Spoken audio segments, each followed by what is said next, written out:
from the Murph. Tonight, the second half of our double dip from the West Coast, the Seattle Mariners and the San Diego Padres. Hello once again, everybody. I'm Chris Berman along with Kevin Kennedy. Let us be the first to wish you a happy July 4th weekend, even though it's only July 2nd. Tonight, something old. Tony Gwynn, 16th season of playing ball here behind us. Ken Griffey Jr., his first regular season game here. They're both chasing, Kevin, the biggest two regular season numbers in baseball. 61 homers, 400 batting average. Do they each have the makeup to hang in there for 6 months and get there? I think mentally, obviously, they do. Otherwise, you can't perform like these two guys do year in and year out. Physically, that's the question mark. Rickey, I thought he was going to do it in 94. The strike hit. Next year, he broke a wrist. Can he stay healthy? We hope so, because we'd like to see it happen. Time has come. Tony Gwynn, he's my MVP this year, not only because of the batting average, which he leads right now the National League as we speak, but because he's driving in runs and hitting a few home runs. He's the MVP for me this year in the National League. Well, Junior, in center field tonight, that hammy only kept him out for a couple of games. 29 home runs. He trails Mark McGwire by 1. Tony Gwynn at 399. Make it to 400 tonight. Welcome back to San Diego. What a surprise. A beautiful day out here in Southern California as we get set for the holiday weekend, and fans in a festive mood here tonight because the Seattle Mariners are in town for just a game today and a game tomorrow evening. And so advance sale much larger than normal for most teams, and why not? Junior is in town. Mark McGwire homered this afternoon for Oakland as they beat the Giants. And that means that Junior is really, for the first time since about the opening week of the season, after Tino Martinez had the 3 home runs, is not leading the majors in homers. But with 29 here going into July 2nd, he, of course, the question, and I think it helps with he and McGwire and Tino at 28. They've got company. They're not chasing a ghost alone. As for Tony Gwynn, Larry Walker in the game that you just saw here on ESPN took a very rare collar for him this season.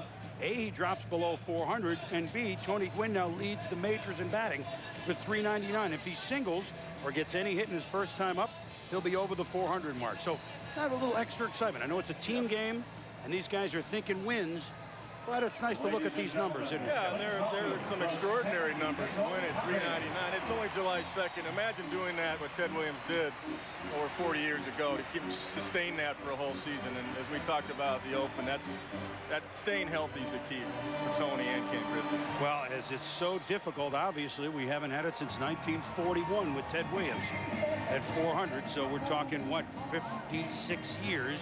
And, of course, Roger Maris, 1961. So a lot of years, a lot of time to go, but some excitement. Here's our Nextel Mariners lineup. Joey Cora going to the All-Star game and a great hitting streak in the month of May. Alex Rodriguez, he too an All-Star at shortstop, as is Junior Griffey, the leading vote getter. So 1, 2, 3 heading to the All-Star game. Jay Ferris-Bueller in right field. With no DH in the National League Park, no Edgar Martinez tonight. Sorrento was at first. Dan Hack Wilson is the catcher. Jose Cruz Jr. had 2 homers yesterday. Russell Davis at third base, and Jeff Becerro will pitch and bat 9th here in the National League Park against the right-handed fireballer, opening day starter, #1 pitcher for the Padres, Joey Hamilton. Yeah, Joey Hamilton, you're going to see his numbers right there. You're going to see a good sinking fastball, pretty good hard slider. His problem is he crossfires, in the words of Bruce Bochy, which means he steps across his body. So we'll look for that tonight. That's why he's been inconsistent. And that's why he's had some arm problems. Hamilton, of course, great things expected of him.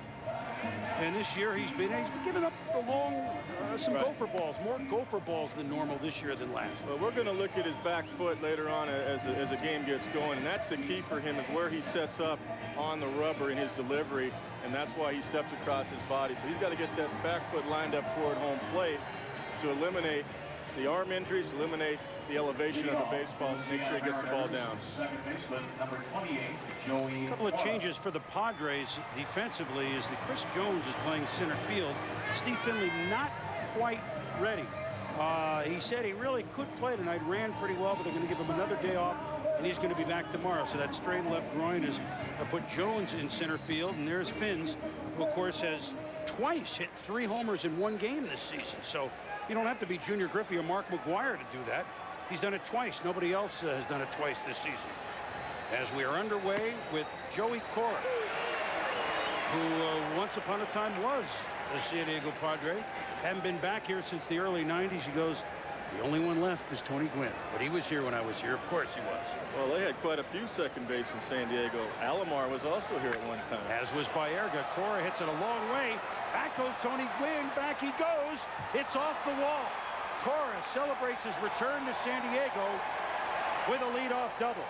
So Joey Cora, who had a 24-game hitting streak in May, a month in which he hit .449, is starting July off in the same form in which he hit all the month of May.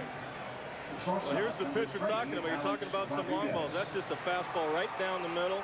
And Joey Cora is a good fastball hitter, particularly left-handed. Has 7 home runs. He's got a little sock.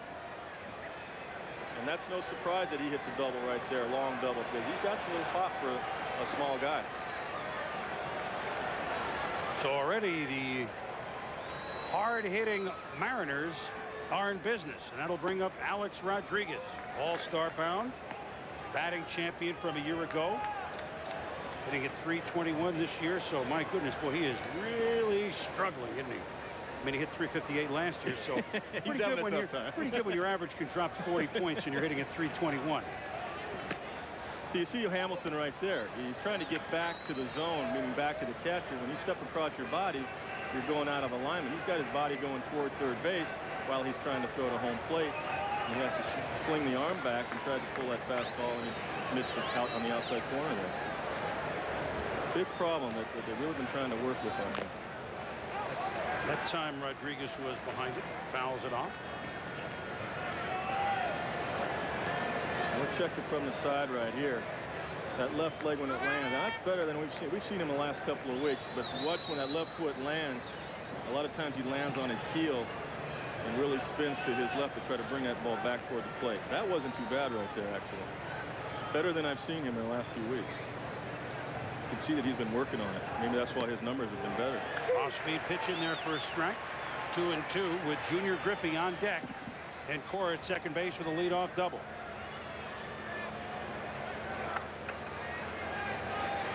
Yeah, they all come out to see. Not that he's the only attraction here on the Mariners. They're a team full of stars, but Junior comes to town. Extra tickets bought. Ground ball, backhanded nicely by Caminiti. Strong throw over to Archie Cianfrocco, who's the other change in the Padre defense tonight, as Joyner bothered a little bit by an injury, and against a tough lefty, they're going to sit Wally tonight.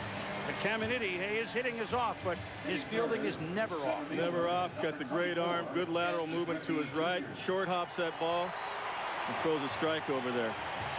Kept the glove down on the backhand right there and got the short hop.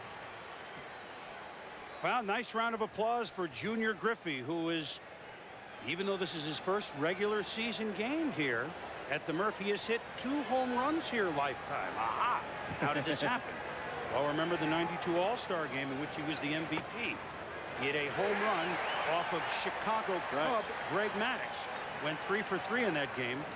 And in the early '90s, the Mariners played a couple of exhibition games here before they opened up with the Angels. He went deep in one of those. So he has hit 2 out, but none in the regular season. And how about that bit of trivia cleaned up? How about batting practice today? You ever seen announcers in BP announce the home runs for the home team versus the visitors? I think Seattle beat them 41-30 in batting practice. Home field advantage for that was different. That was really different. Griffey, you know, now he tells me this with a straight face, and I've done the Mariners. This is the 4th time this year. The first 2 games of the year, which remember he opened with the home runs in his first 3 at-bats against the Yankees. We had him at Yankee Stadium in late April when he had set a record for home runs in the month of April, what, 13. And now tonight, and he said, and I don't think he's kidding, he says, I really don't feel like I'm in the home run groove yet.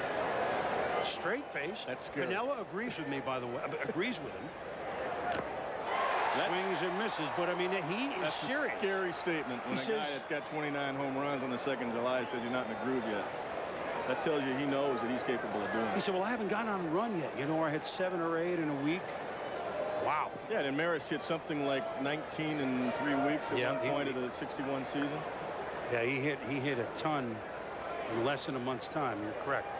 The year that outside fastball, so we're tuned to the year that Babe Ruth hit 60 in 1927. He had 17 in September.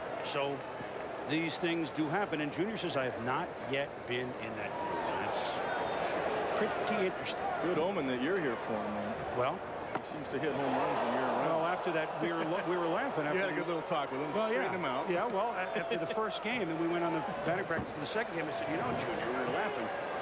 You're at a 324 pace because he hit 2 in the first game. So I don't know if I can quite keep that up. Full count pitch. He pulled the string a little bit on it, and he chopped it foul. So he really hadn't gotten a good cut yet here at Hamilton. Hamilton, when he's on, he's got a good sink to his fastball. I've seen him a lot, done about 4 games where he's pitched this year. And I see an improved mechanic, at least from the stretch. We'll have to check him from the windup later on. But right now, from the stretch, he's got better alignment than I saw the last time we were here. Opposite way, kind of Tony Gwynn's it inside out. Off the wall, Rickey Henderson will play it. But Griffey is in with a double. Cora scores 1-0 Seattle. Well, I kind of like that. He said, oh, I'm in Tony Gwynn's park. Let me do what he does so well. Is he going to look over at Tony in right field there? That was a pretty good sinking fastball, too, by Joey Hamilton down and away. Not too bad a pitch. That's just a good hitter hitting a good pitch. Stayed inside it, took it the other way, didn't try to pull that sinking fastball. It was a 2-seam fastball going away from the left-hand hitter. So Griffey with RBI number 82. As Jay Ferris Buhner not taking a day off with a hack at the first pitch. Fouls it back. 0-1.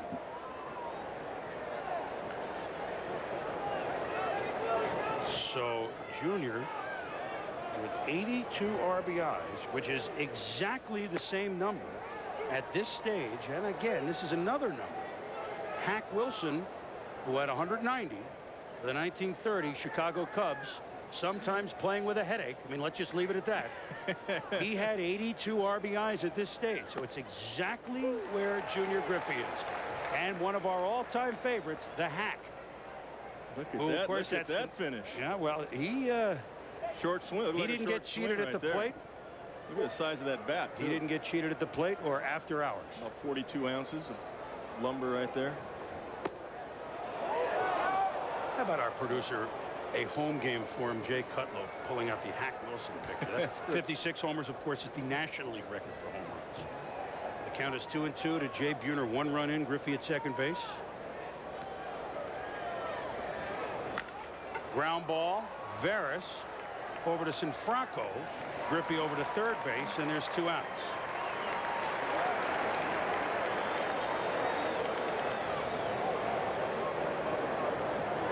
And that will bring up Paul Ville-Sorrento, left-handed hitting first baseman. See, with Edgar Martinez not playing here at the DH in the National League Park, he will play first base tomorrow.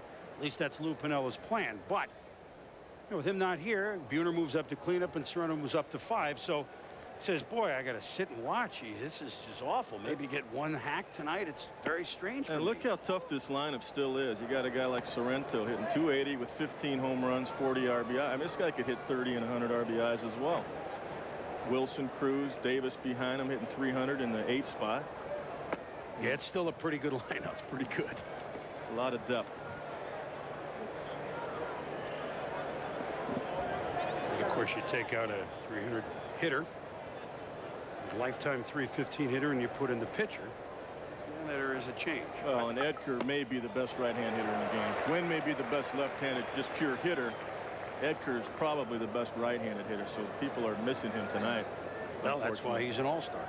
And he deserves it. So 1, 2, 3, 4 in their normal lineup, all-stars. Fabulous hitter. Cora, Rodriguez, Griffey, Martinez, along with Randy Johnson. And speaking of that, you know, the Mariners have had 7 different all-stars in the last 2 years. 7 different guys in this lineup in the last 2 years have gone to at least 1 all-star game. Altering his speed nicely here with Sorrento, and really did with Griffey until Griffey hit the double. Yeah, and that was just a good pitch. That was a good pitch that Griffey hit. I mean, that goes to the hitter's credit.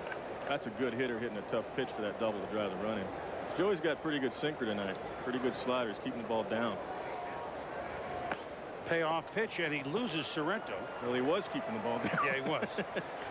But that's what happens to him sometimes. He kind of flies open, steps across his body, has to pull it back, flies open, and is underneath the ball. See his delivery. There's that foot. See that heel where he lands on his left heel right there?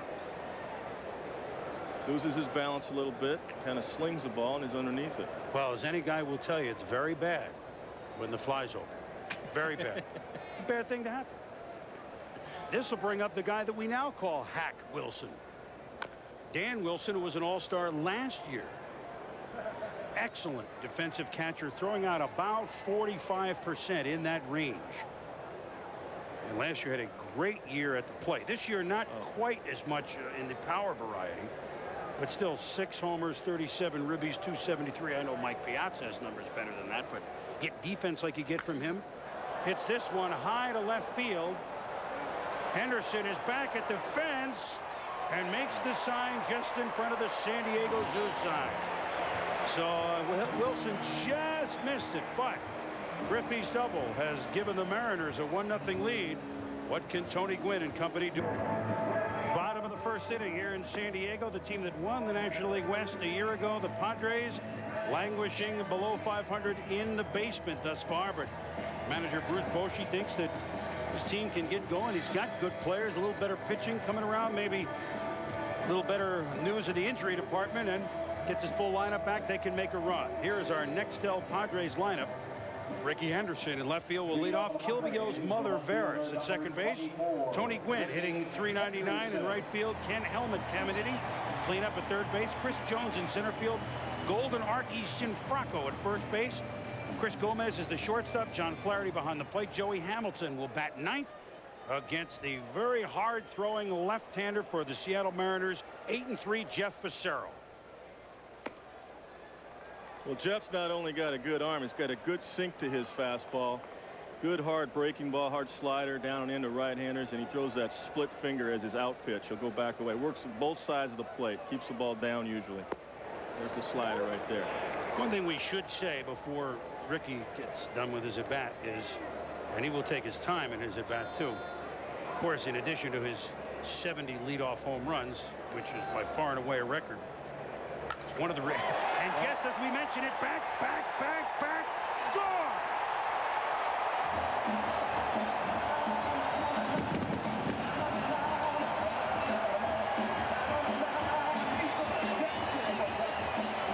Make that 71 leadoff home runs. And what I was going to say was you would anticipate that Junior one day will be in Cooperstown. Tony Gwynn certainly will be, and so will this fellow. We got 3 bona fiders right here. Rickey Henderson, home run, we're tied at 1. Definitely Hall of Famer. Blew away the stolen base record with about 138 several years ago. Probably the best leadoff hitter of all time because of his capability to not only get on base but hit the ball out of the ballpark.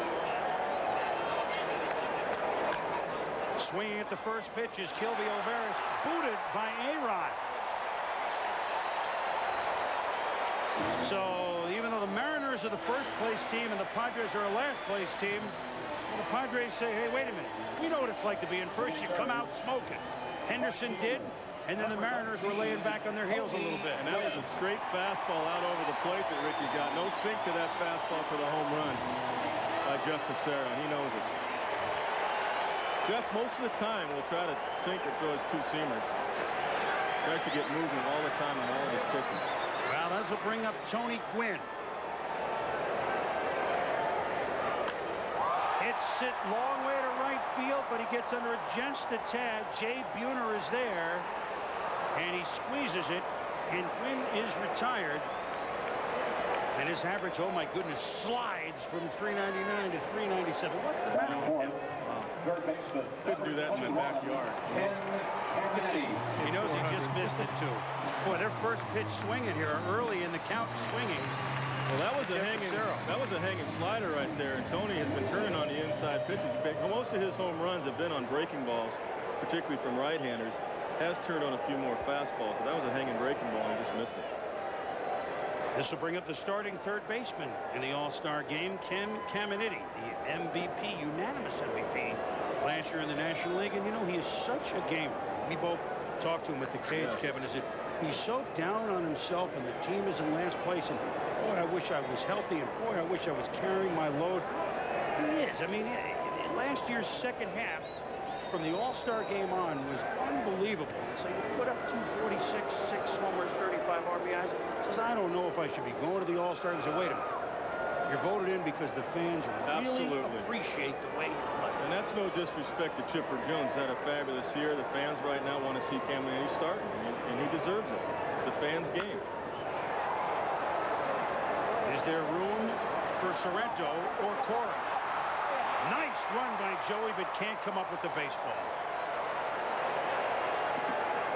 That's a typical play you work on in spring training. A little pop. When you do your pop fly drills, you have that tough play, the in-betweener. The second baseman has the best angle, not the first baseman. You can see Sorrento's got to run over the shoulder. Cora got a glove on it, had the best angle, but just couldn't get to it. Actually got to it, just couldn't get the glove on it and hold it. Hit him on the heel. So Caminiti, new life, although that certainly was a tough play for Joey Albacora. And Buhner, of course, is playing Caminiti a little bit to pull, so he definitely couldn't get to that ball. There goes the base runner, Veras. Got him. We told you about Dan Wilson's gun. And even though it looked like he had a pretty good jump, Wilson guns him out. He had a great jump. Veras ran in what we call first move, which means as soon as that left-hander moves his first step, lifts the leg up, Veras takes off. Look at the hitter across the plate. Dan Wilson still gets it down there. Short hop the second baseman, but he still made the play. Cora held on to it, made the play. Good quick release by Dan Wilson. That's the key. If you're going to throw it away as a catcher, that's where you throw it. You throw it down. So the infielder still has a shot at it. Well, remember when we said I thought he was throwing out about 45%? That was a week ago. He has now thrown out 34 of 67. That's over 50%. Now, I know the majority of his starters are lefties, Facero, Johnson, and Moyer, so he gets an advantage there. But 50%, I mean, those are Johnny Bench type numbers. Today in the major leagues, that's a fantastic number. Usually it's down around the low 30s is the major league average. Some guys are in the low 20s. And to throw 50% today with all the speed in Major League Baseball, that's a fantastic number. And I believe he's just ahead of Pudge Rodriguez, and Pudge has as good arm as there is in the game. Now, these two guys are really, really impressive behind the plate. C.D. Alomar's not bad, but not in the category of these guys. And a lot of that is what you said. The pitchers, how they hold runners, do they slide step? Do they throw over a lot? And that's all controlled mostly by the management, the manager and his coaching staff, and by the pitcher himself.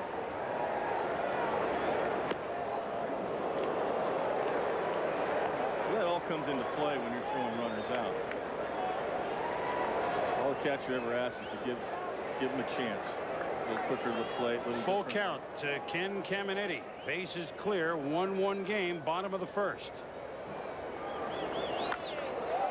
We'll do it again. Caminiti had quite a few home runs during batting practice. As a matter of fact, it went off the second deck facade in left field. You know, it's my first interleague game. I didn't do the first go-around when they played on a Wednesday night. I think it's thrilling to see Padres, Mariners. Ken Griffey come to town. It was the head story and the lead story in the sports section. Much more ticket sales here. This hit pretty well. The right center field going a long way back is Junior Griffey. He's not going to get it. It's a double. So we've had 3 doubles here in the first inning. And now Wilson's throw to gun out Veras looms a lot larger. That saved a run right there because Veras has the speed to score on that particular ball. It's a backdoor. Looked like his split finger that he tried to throw that got up a little bit. Even though it hit the outside corner, it was up enough where Caminiti could stay on it and drive the ball the other way. And Griffey was actually playing not very deep, surprisingly for Caminiti. Griffey was playing a fairly shallow center field. That ball got by him. Well, Veras had some base running troubles yesterday, and Bruce Bochy and I talked about that. That's been a big problem. He's swinging the bat better. Got picked off yesterday on second base. Wynn hit a double off the wall, I believe, in Colorado, and Veras didn't read it well and just got to second base. This is Chris Jones playing in center field for the injured Steve Finley. Jones has been around. Reds in '91, so Lou Piniella knows him from then. Houston in '92, the Colorado Rockies '93 and '94, was with the Mets the last couple of seasons. He's moved around, and here he is in San Diego. And off-speed pitch fooled Jones. Quickly, Facero had 0-2. How about the statement Bruce Bochy made down the field before the game? He thinks he's his best outfielder. That's saying something with a guy like Steve Finley on the bench. Yeah. Finley makes a great catch every 2 nights. And he thinks Jones is actually the best center fielder. That's saying something. Chops it foul. There's the bullion, Steve Dorsal, Finley, Rickey in the front. Greg Vaughn, who doesn't get that many at-bats, although with the last couple of games in an American League park, the Padres were up playing Oakland. Both he and Rickey got to play at the same time. Left field and DH. So he's, my goodness, I had at-bats for a couple of games. Well, Rickey's playing so well. Key for Rickey is not only his average is getting up there, he's on base about at a 450 clip. That's fantastic for a leadoff hitter. Can't take him out of there. Count is 1-2 on Chris Jones. The base runner at second base is Ken Caminiti, and there you go. There's the difference. Let's put that back up again as that's fouled away. Let's see if we can't give everybody a view of this. And there's Rickey and Vaughn. That's what the leadoff hitter has to do, get on base. On base percentage 450. A good leadoff hitter, if he can get on base between 380 and 390, he's doing an outstanding job. Rickey is well above that. That's why he's in the lineup. You get those leadoff hitters that are in the 320s, 330s, you get them out of that spot. They have to get on base, work the count, take walks, which Rickey will do, and then, of course, once in a while, he'll pop that leadoff home run. Vaughn came over the last day of July a year ago from the Brewers. Finding playing time very difficult here. As Facero misses inside with 2-2. And Facero, of course, being a National League guy, is not unfamiliar with this mound. So people may say, well, maybe it's the mound, maybe it's, you know, he's been in the National League with Montreal. Well, he's never lost here. Time. He is 5-0 in this park. That's 5-0 here. And lifetime against the Padres, Facero is 8-2. There you go. So the Padres thought, hey, we're done with this guy. Get him over to the American League. Get him out of here. Oops. Here's a rare start. Something called interleague play. Those are pretty amazing numbers. I know that's over a long amount of time, but. Well, I bring it up because people may wonder, well, he's never been on this mound. Maybe that's why he's struggling, this and that. He's 5-0 here with a 1-3-0. Long run for Sorrento. Pan got there first. Pan made a catch. Sorrento not pleased, but I don't think he would have gotten the ball. So the ump right on top of it. First base umpire Mike Winters. You watch this. Now, Paulie got there, and the fan reaches over the, which he did. If Paulie had gotten there, the umpire could have called fan interference, but because he wasn't going to get there anyway, the umpire let it go. But if he's camped under it, and a fan reaches over the stands, the umpire will call a hitter out. Good job by Mike Winters after the game here in July 2nd here in San Diego, and hardly winter. Perfect position. Ron Barnes working the play tonight. Country Joe West at second base. Paul Runge, the umpire, at third. 2-2 pitch again to Jones. Blew it past him. So Jones strikes out, but Rickey Henderson with leadoff home run number 71 lifetime. We're tied at 1 after 1.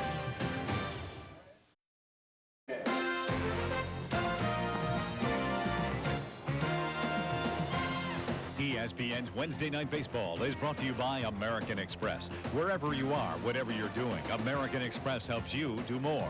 By Original Coors, pure and simple, the last real beer.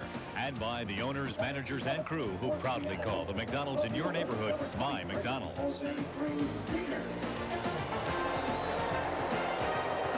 Getting hungry. Listen to those billboards, you know. 1-1. Good game here at top of the second inning, and we've seen Junior hit a double. We've seen Rickey Henderson hit a home run, and now we begin with the other Junior on the Seattle Mariners. Jose Cruz Jr. hit 2 home runs yesterday against San Francisco. Has 8 home runs in just 26 games of Major League experience. Brought up on May 31st. He's a switch hitter, but all 8 home runs hitting from this side of the plate, the left side of the plate. Right. Says it's odd. I'm more natural righty hitter. Yeah, he's a natural right-hand hitter that learned how to switch hit, which most switch hitters do. They start out right-handed, and they eventually become better left-hand hitters because they work so much at it. That's, from my experience, what I've seen. Of course, he hasn't had many at-bats right-handed. Hits it to left center field. Coming hard is Chris Jones. He makes the play, cruises out, lets cruise on in to Carl Ravitch. Hi, Boomer. Thanks very much. Talk about leadoff home runs. Tony Phillips, pretty good on-base percentage guy. He occasionally will go deep, and does. Out of the park, off Chan Ho Park. He doesn't have 71. He's got 26 leadoff home runs in the career. Chris? 26 is high up there, I would think, but it's all paled in comparison to Rickey Henderson. Bobby Bonds had the record until Rickey just smashed it, as he smashed the Lou Brock stolen base record and Ty Cobb in the American League and everything else. Swinging at the first pitch, Russell Davis, and he hits this one a long way, but it is a go.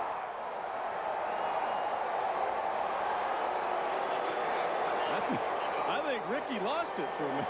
I lost it. I mean, that ball looked like it was crushed. I mean, it was a hanging breaking ball. That's why I held up. I was watching Rickey. As Rickey, I don't think Rickey saw it. I don't think Rickey saw it. We're just at twilight right now. Sun's just starting to go down. I think Rickey lost it. But watch this pitch, a hanging breaking ball, hanging slider that doesn't break at all. And Russ Davis jumps on it. So teach to keep the ball down. Rickey finally did see it. It was a long pass. Yeah, that's why I held up. I watched the fielder. I kind of lost it in the white shirts up there in the second deck of left field. So Russell Davis with home run number 12, and here's Jeff Fassero trying to bunt his way on. Sinfranco does not make the tag. So Fassero, who of course batted over 200 times in the National League with the Expos, gets a base hit.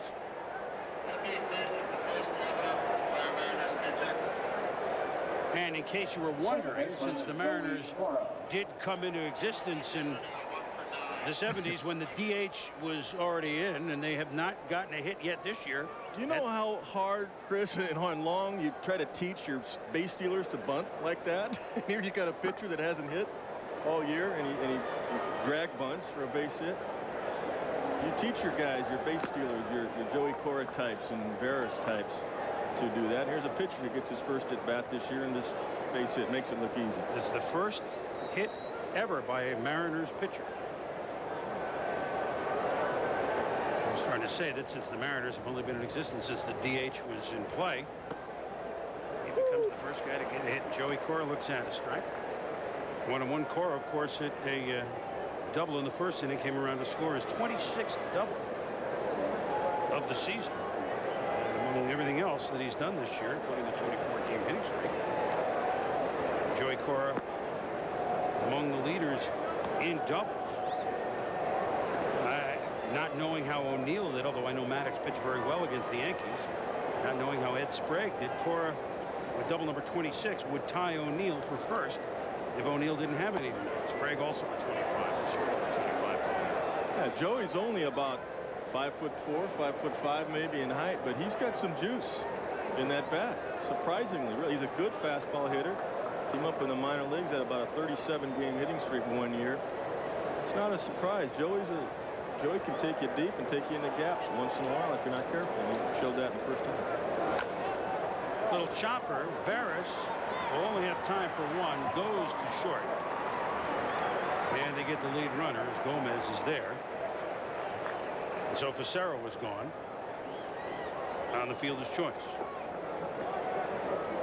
Well, I bring that up because it doesn't matter how big you are. Remember Jimmy Wynn? Joey Cannon? It's some of the longest home runs ever. Right.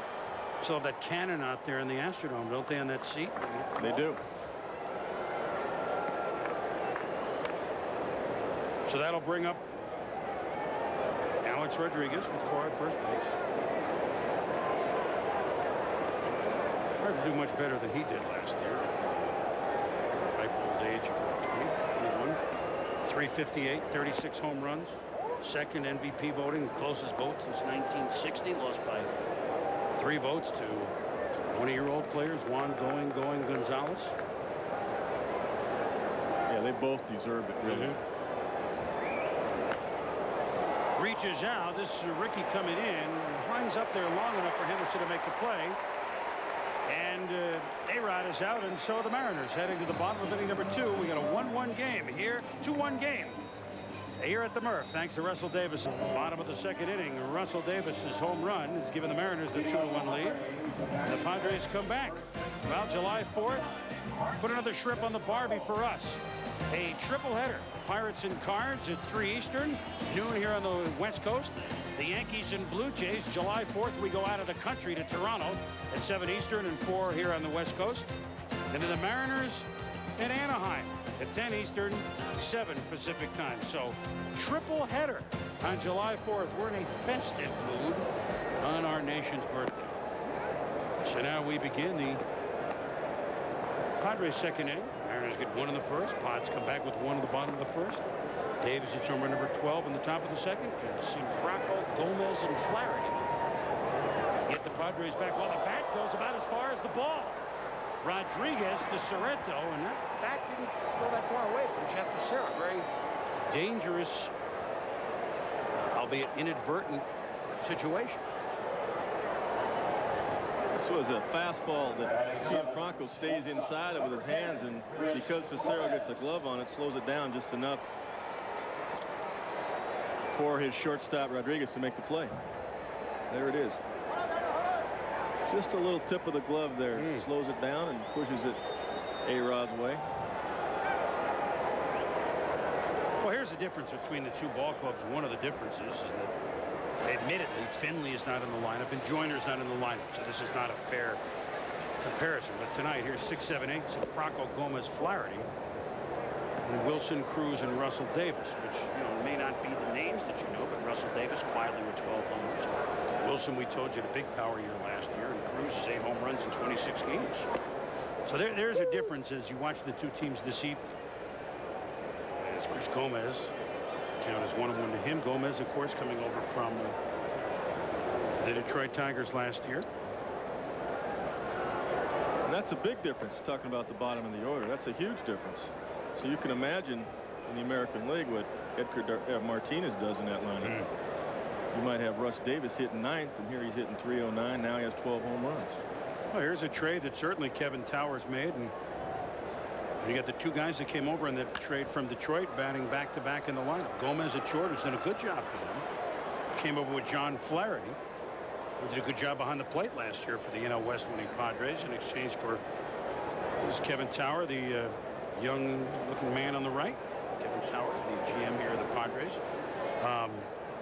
In a trade for Brad Asmus from Cheshire, Connecticut. Had to get that in my hometown. Eduardo Cedeno and Russ Spear, pitcher. So certainly the Padres get a lot of use out of that trade. Towers taking a little bit of the heat for the the Greg Vaughn deal. I mean, not every trade you're going to make is perfect. You gave up Malone and Flory for that. Bochy's seen the best of times last year and the worst of times this year. Gomez works Becerra for a walk. That'll bring up the aforementioned John Flaherty. Now, Sandy Alomar had a couple of hits tonight. The reason we bring that up is Sandy Alomar, the Indians, now with a 28-game hitting streak. Flaherty had a 27-game hitting streak as soon as he came over in that trade last year from Detroit. That was the second longest hitting streak in the history of baseball by a catcher. The longest being Santiago with 34. But Alomar has now passed him tonight. That's right, and that's kind of a surprising figure. You would think with all the great catchers that have come up, a Johnny Bench or a Bill Dickey years ago or whoever, but 27 games. And Santiago, I believe, has the 34. Now here's what's odd as we look at Flaherty dig in. I liken. Can you believe that Flaherty had the second longest streak lifetime of anybody for a catcher, but didn't hold his own team's record because Santiago did it with the Padres in '87. There you go. It's like the second longest field goal in NFL history. Morton Anderson was 60, but he didn't own his team's record because Tom Dempsey hit 63 for the Saints. All right. And just another little trivia. A little tidbit for you here for those who stay up late. Ground ball to short. Rodriguez, Cora, Sorrento with the tag. Boy, they turned that in a hurry. So the Mariners turn to double play. Junior due to lead off when we come back to the third inning. Well, if you haven't noticed, the Cardinals are on top of the National League Central. Last week on Wednesday, Gaetti a home run to win it. This week, another veteran, Willie McGee in the bottom of the 10th. And the Cardinals win it 2-1, and they are back to 500 in first. All right, Ravi, thank you. And can you tell we're in San Diego? You can check out any time you like, but you can never leave the Hotel California. The sun's gone down. The youngsters are wearing shades at 3 years of age here in San Diego. And a lot of Mariner fans here. I mean, you know, they have a very popular team nationwide. And it's not only junior. They got guys that hit, and of course, with Randy Johnson and Lou Piniella, a manager that people like. This is really one of the great reasons for interleague play, and that all the West Coast teams certainly in the National League. I mean, they follow juniors' exploits all the time, and you know, the game is not too late to make the West Coast papers. This is Rip. What foul? And he's been a big draw in San Francisco, certainly here in San Diego. Well, look at the #1 picks that have starting to pay off, starting with Ken Griffey Jr. right here. Alex Rodriguez, a #1 pick a couple of years ago, now a star in the big leagues. Cruz. Well, they know what they're doing. Certainly with Griffey up, 269 lifetime home runs already. At the age of 27, he's 96th on the home run list. Well, you keep staying in there, he's going to turn on it. Make a mistake, you keep it up there. 267. I meant to say 267.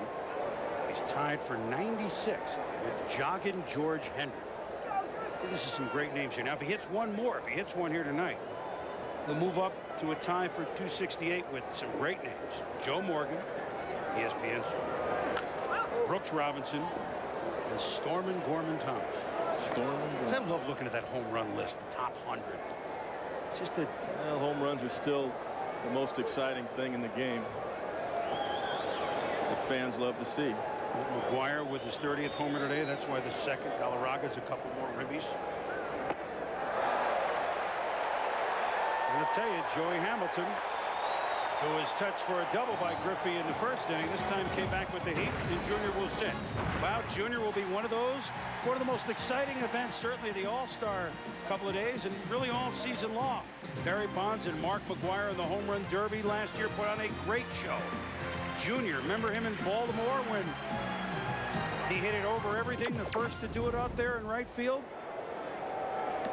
Will be one of the participants at the Jake, a good home run park, and that'll be on 9 Eastern, 6 on the West Coast, 3 o'clock in Maui. Monday night from the All-Star game, Joe Morgan, Buck Martinez, and yours truly call the Home Run Derby. That's always fun. And next year, Kevin, Coors Field, the Home Run Derby. Be all kinds of records set. Tony Gwynn could be in the Home Run Derby the way he's hitting them out this year as Buhner fouls it off 2-1. I don't know that Ken will be in the Home Run Derby, as you would assume that Griffey and McGuire would be in.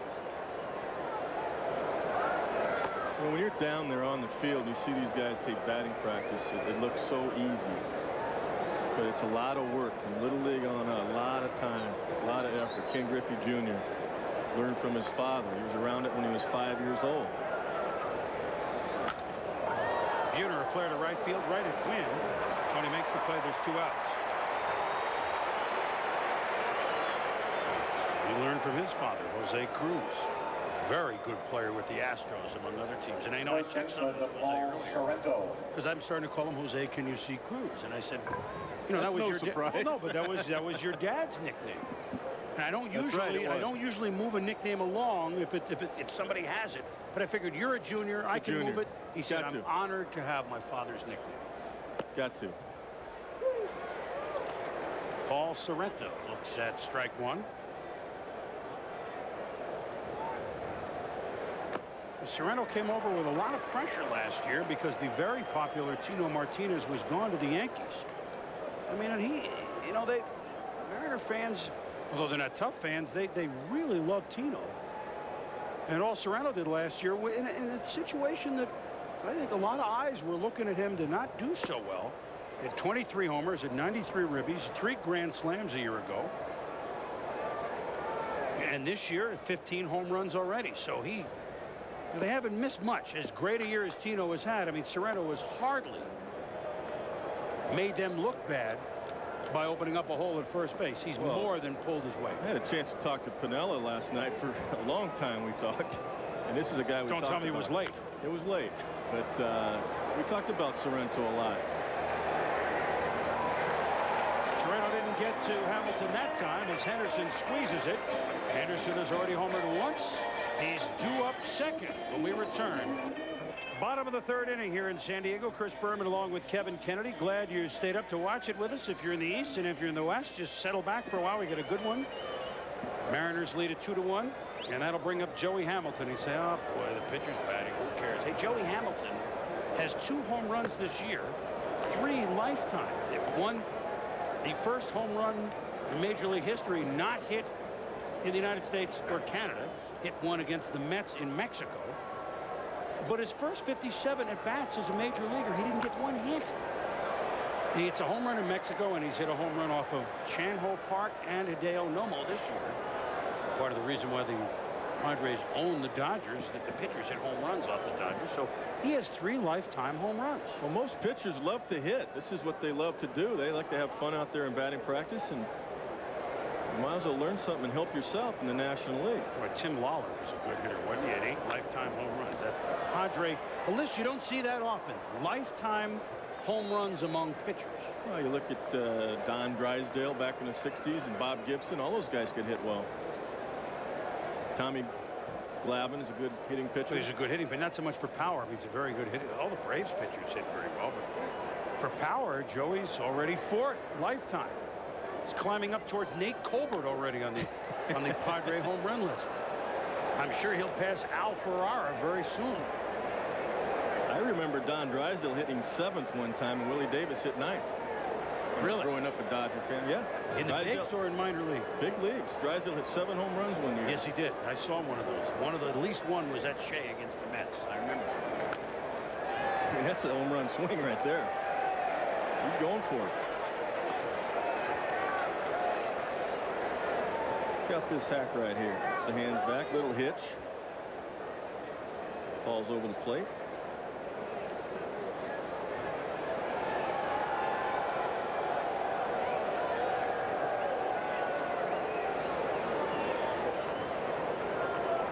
Well, he at least gave it a couple of good cuts, but Facero mows him down. Always mowing him down, Carl Ravitch. Mowing him right down the middle of the fairway. Expos and Blue Jays, Boomer, in a great game at 6-6. Bottom 13, Alex Gonzalez had already doubled, trying to end it with a long ball. Rondell White to the wall. He reels it in. The Blue Jays still up with a man on first and 2 down. Back to you. Oh, Canada. You know what, Ravi? Next time we go back, I don't know if you can be able to find this out. I would like to know, if we can make a call up there, who sang the national anthem in the 3 games at Skydome. I just wonder who they trotted out to sing "Oh Canada" in what's been a very nationalistic few days up there at Skydome. 51st sellout they had in a couple years for the game last night. Big holiday up there, holiday weekend, Canada Day or Dominion Day. I wonder if Gordon Lightfoot sang. I don't know. Ann Murray, the Snowbird. I was going to ask you, who do you think? Geddy Lee from Rush. Brian Adams, maybe they could trot Brian Adams. Good choice. Maybe we can see if our Baseball Tonight crew can get all over that. I know it's going to be a tough call. Putting some pressure on him. Randy Bachman or from BTO or Burton Cummings, maybe. I mean, there's lots of guys that they could trot out. Meanwhile, Rickey Henderson has already trotted out a home run to lead off the bottom of the first against Facero. Count as 1-1. And oddly enough, remember we said he had 70 leadoff home runs and now 71? Right. Number 70 was also off Jeff Facero last September when he pitched for Montreal. So the last 2 leadoff home runs for Henderson have been off Facero.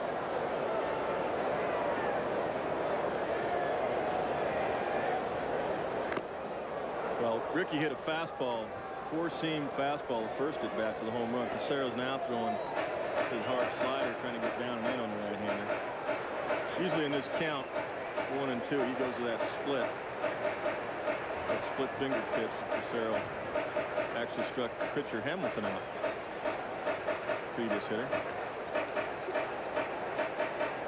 Jeff had them all primed for that, and he's a little frustrated.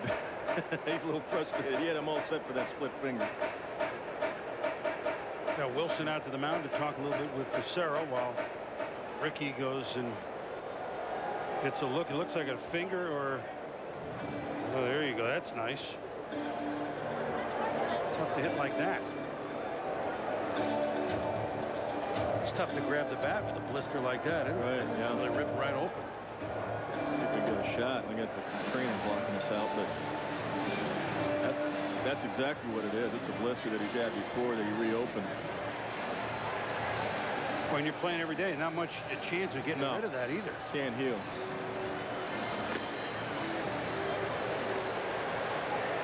Swing from the side right here. What was that breaking ball that came in? You see him try to keep his hands inside the ball. Good hard breaking ball by Pissarro.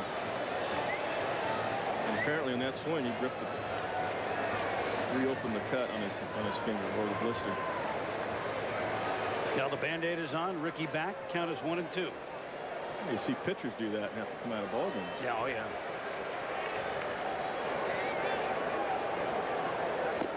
There it is. That's the split. Pissarro was waiting about 5 minutes for that. Right. He had it the whole time. Well, Wilson and he discussed exactly what pitch they would throw when Rickey went to the dugout. That's his out pitch. Watch this thing go down. Looks like it's going to be over the heart of the plate and the bottom drops out. So Pissarro, I'm sorry, Tony. No, as I say, Rickey pulled his head out. That thing looked like a fastball come in, and the bottom just dropped. Pissarro struck out both batters this inning. That'll bring up Kilvio's mother, Veras. Reached on an error to Rodriguez. Just booted a simple ground ball in the first inning, but was erased trying to steal. Stan Wilson gunned him out. You know, you talked about Pissarro, hard thrower. People don't really. His throw's 93 miles an hour. He tops out. That's a pretty good fastball. Then you throw that split finger. You try. There's 93 right there. He's been 91 to 93 consistently so far in the first 3 innings. And he throws that good hard slider to the right-handers. And then that split is his out pitch. That's why he's been so successful. And he has command of all 3 pitches.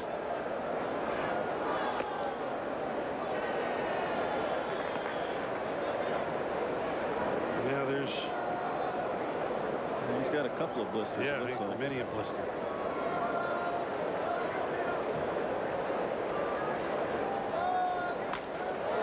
Up the middle by Veras for a base hit. That's one of the big changes from last year's team. Jody Reed, the second baseman last year here when they won the West.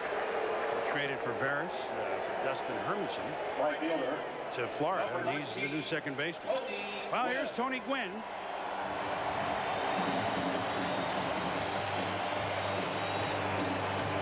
Tony began the game as the leading hitter in the majors after Larry Walker went 0 for 4. To dip below the 400 mark at 398, but Tony's gone 0 for 1. Flew out to right field. And he's so proud of driving in runs this year. That's the thing Tony's talking about. Not the average as much, which he doesn't take for granted, but he's driving in runs. Projected 145. And he's picking up the slack with Caminiti being hurt a lot and not driving the ball like he did last year. Well, his career high in homers is 14. He already has 13. Hits this one a long way to left center field. Going to be a long run for Jose Cruz Jr. It's off his glove. Veras will come around to score. Gwynn is at second base with a double, and the Padres have tied it at 2.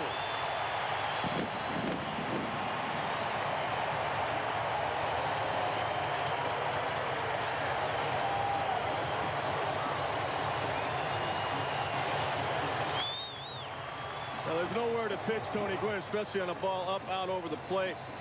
Lefty to lefty. He just drives it in the left center gap. He just talked about driving in runs. That's what he's proud of. It's number 70 for him. He's never had over 100 RBIs in a season. He's definitely going to get that this year. That's why I say he's my MVP this year. Well, that's an interesting call. The Padres in last place, you would still say so. Of course, you flirt with 400, you got to think about it. Larry Walker also would come into play. Right. And I certainly respect what Larry Walker's done in Colorado in the pennant race, but when you can hit 400, hit 13 home runs, and drive in 70 runs, you got to be considered an MVP candidate, whether you're in last place or not. That'll bring up the MVP from last year, Ken Caminiti. Chops this one foul. Count is 1-1. Well, in a lot of ways, it's tougher to do it on a last place club. You know, Walker's got Galarraga and Bichette behind him, and all these guys along the belt. They got a tough lineup 1 through 9. And no disrespect to Larry Walker, he's a great player, great player, and having a great year. But don't forget about Tony Gwynn. Country Joe West on the infield. Fire at second base. Gwynn right behind him. Almost like the I formation there. West and Gwynn. Inside a low to Caminiti.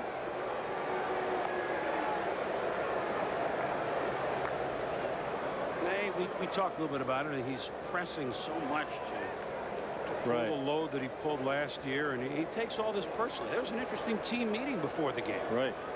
Called pretty much by Tony Gwynn. I mean, Caminiti said a couple things, but really they played horrendously yesterday. And losing at Oakland. And they said, you know, we just got to concentrate. We're not even playing. Losing is one thing. We're not playing good fundamental baseball. I mean, we're making mistakes that you should know it's single A. Gwynn said the base running's been atrocious. That's the thing they're more worried about than anything else, and that'll kill you. And, you know, I hate to isolate one guy, but touched on Barris's mistakes yesterday. Those things all add up.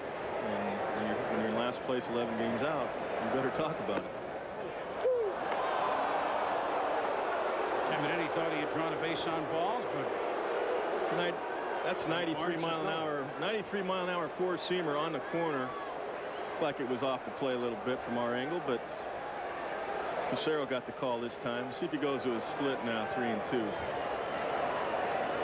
I would believe that would be the pitch, but we'll see. Nope. Now Gwynn stays at second. Caminiti now down at first. All this happening with 2 outs after a pair of strikeouts. Single to Veras, the double by Gwynn, and out the game at 2, and now Caminiti a walk. And Chris Jones is up. I don't think Jeff had a whole lot of interest in throwing a strike right there, Casero. So he got the 2-2 fastball away, got the call, and then he tried to come in off the plate on Caminiti and got the walk. Yeah, much rather face Chris Jones at this point than Caminiti. That's respect. No matter what Caminiti's numbers are now, you still know what he's capable of doing. There's a spot where they really miss a guy like a Finley.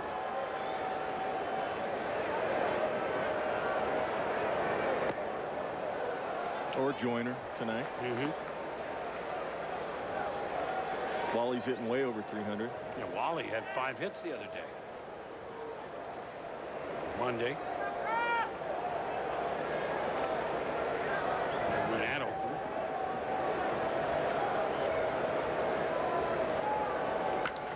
Rip, right back to Facero. Nice reaction by him, or that one was in center field and would have played it a run. So Jones hit it hard, but Facero was there. Glove save and a beauty. We're tied at 2 after 3.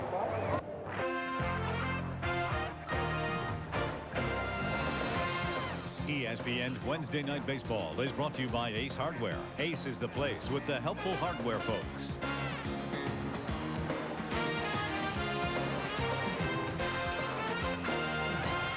Good ball game here at the Murph. I know it's Qualcomm Stadium, or they call it the Q. but you know, the Q that I remember in talking about San Diego sports, not too many people remember this. Is Dan Wilson steps in to lead off against Joey Hamilton. But when you talk about the Qs in San Diego, was the San Diego Conquistadors. Oh, that's right. Oh, yeah. Coached by Wilt Chamberlain. That's right. The Qs win would be in the, or more likely the Qs lose. But these are the M's for the Mariners, and of course the A's and the O's, the Orioles, but the Q's would be Conquistadors. That's the Q that I think of when I think of San Diego sports. Now it's Qualcomm Stadium. Right field, long run for Tony Gwynn. He's there. Wilson's gone. At Qualcomm Stadium, you got 3Com Park, you got .com.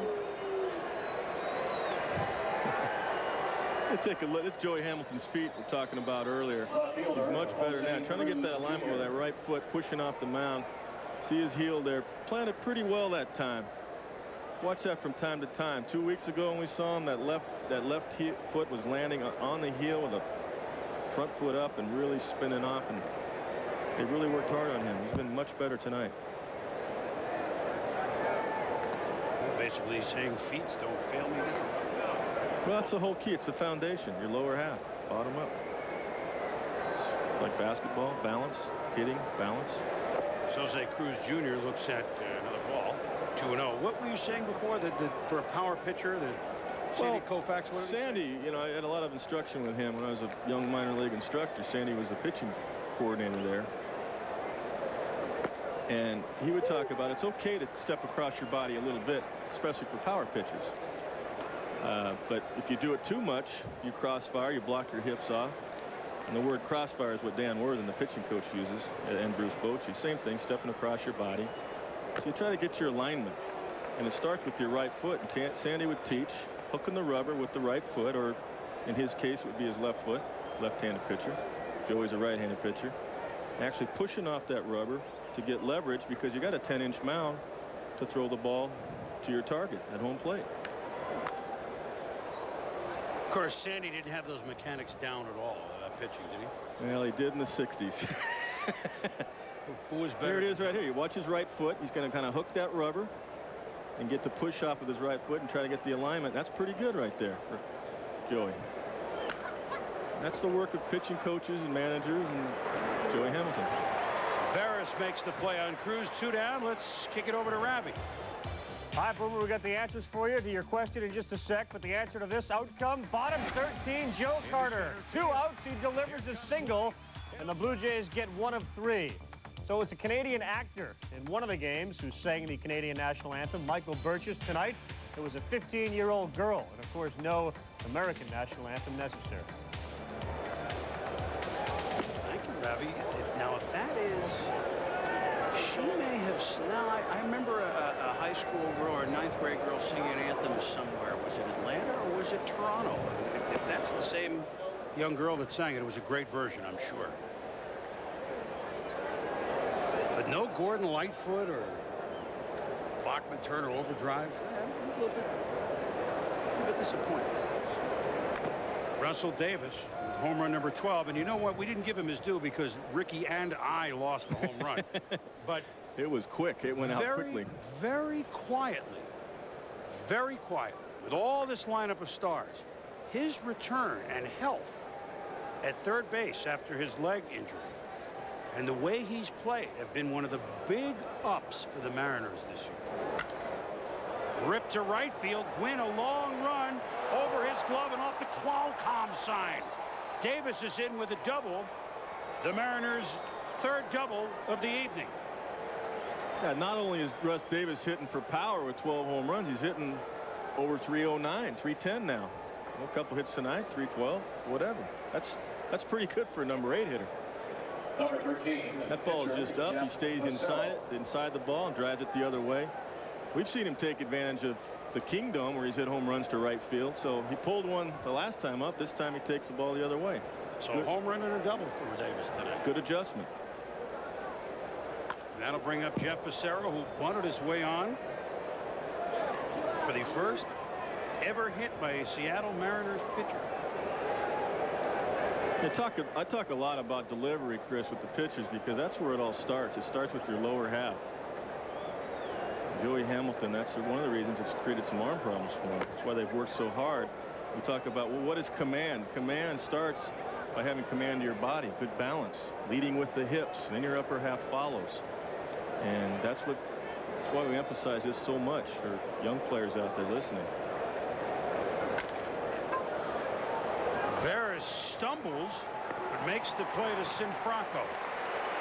So Davis doubles but is stranded at second base.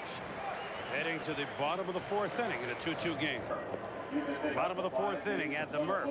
Chris Berman, Kevin Kennedy, all of our Hotel California crew. Good to be back checked in here to San Diego. Everybody's a little sunburned. I feel like I'm in the presidential suite at this moment, just being back in San Diego.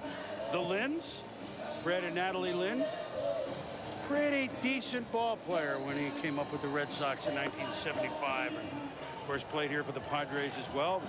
Worked with us. Great guy. Great player. And we never really know, you know, the injuries. That's right. We never really know what he could have been. So smooth in center field.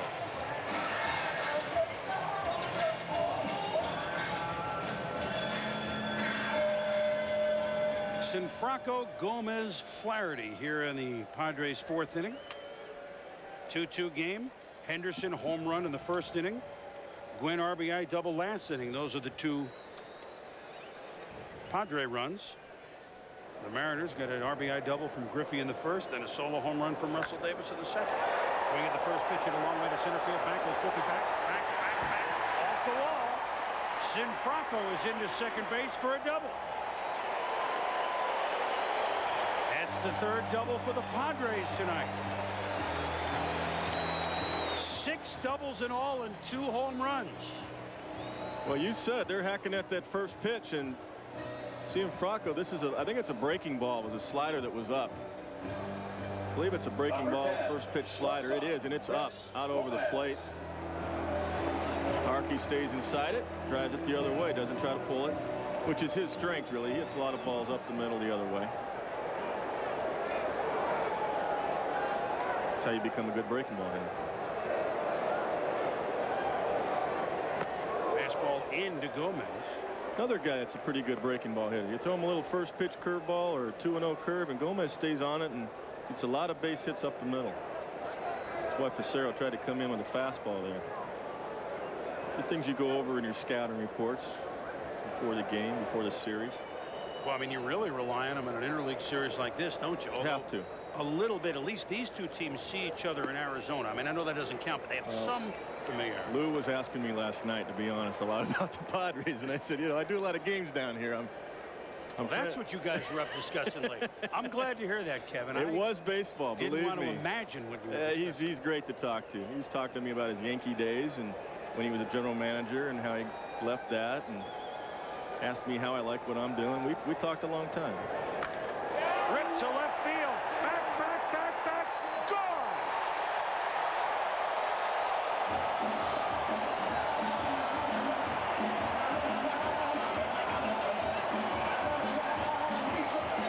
Chris Gomez, 2-run home run, and the Padres for the first time tonight have the lead, 4-2. Jeff's just getting a lot of balls up tonight. Normally he stays down with his 2-seam fastball. He's throwing a lot of 4-seam fastballs. He tries to go in and gets it right down the middle. Gomez turns on it, hits it out. But the ball was up. That's the key. And Gomez, 5 home runs. Pitcher knows when it leaves his hand that it's a bad pitch, bad location. It's not the pitch selection was bad, the location was. First pitch swinging is John Flaherty. And the throw wide by Rodriguez, having trouble over there tonight, but Sorrento is there to make the tag. And there's 1 out.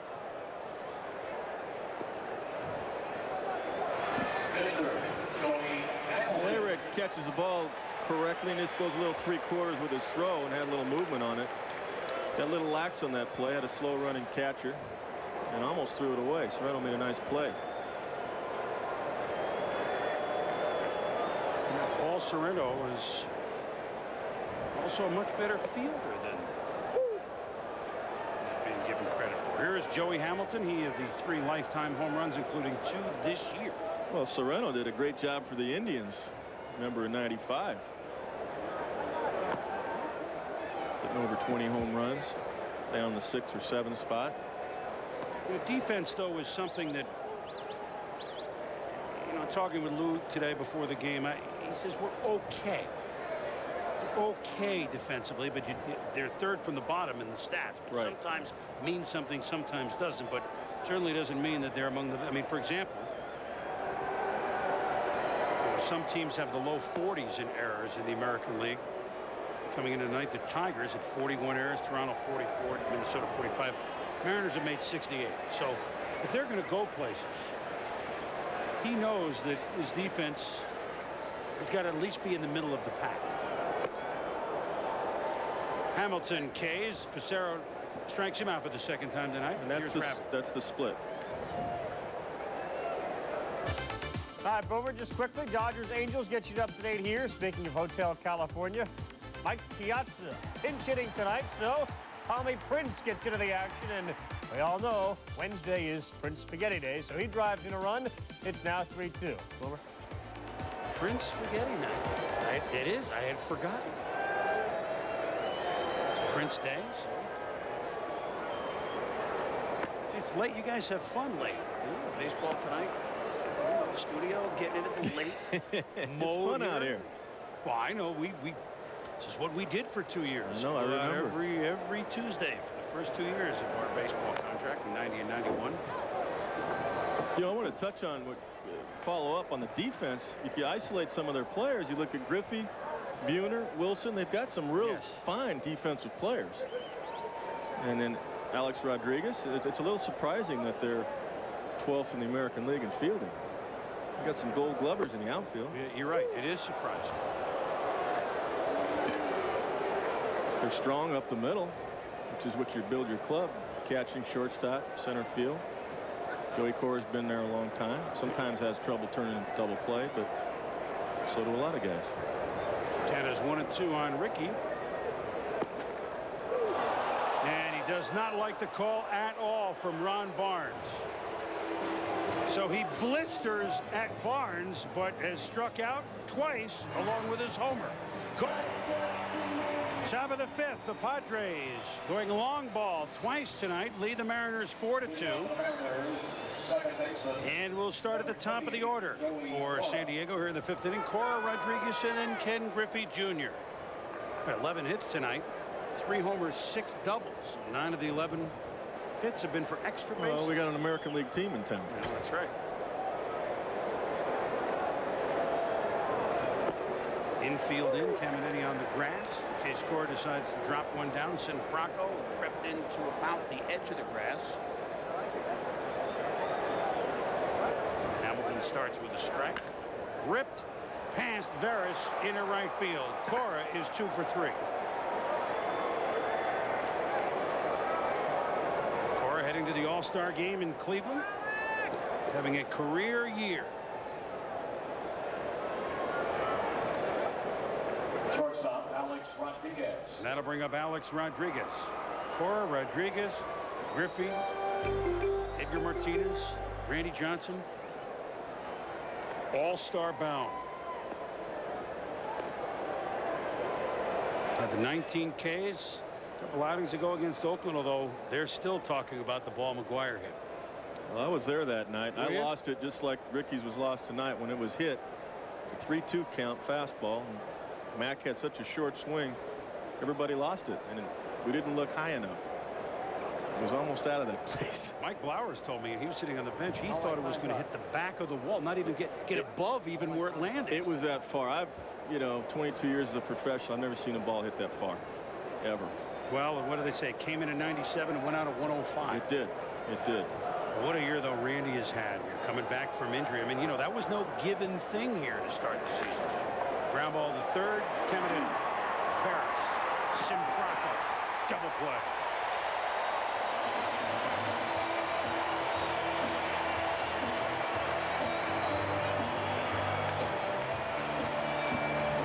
So the base is clear now for Junior Griffey. Center fielder, number 24, Ken Griffey Jr. Good round of applause here from the San Diego fans. Junior has driven in a run with the double in the first and struck out in the third. There's the target. There's the better target right there by Flaherty, and Hamilton hits it in there for a strike. Well, last time up, they got him on fastballs in, but Junior is so good at making adjustments. Ground ball. Veras had him played over in the hole, so it went at straight away second base, if you will. But since he was gambling in the hole, it's a base hit. Griffey 2 for 3. Here's a pitch. It's sitting outside. It's a little two-seam fastball. Good sink to it, but Junior's hit 2 of those tonight for hits. One a double to left field. This time he rolls over it a little bit. Right fielder. But as you said, they had him played way over on the right side, and he got it through there. What did you tell your pitchers? I mean, was there a spot that you told them to try? I mean, when I used to catch, I used to do that sometimes. The guys wouldn't believe you. So I'm going to throw you a fastball down the middle. Pop it up. I mean, would you? I mean, no, I tell you, when we had any kind of success at all, it was usually a guy that had a real good changeup with good arm speed. Sometimes you could get him on that on a somewhat consistent basis. He would chase a few of those, but there weren't too many guys that could do that. Ground ball deep in the hole. Long throw by Gomez.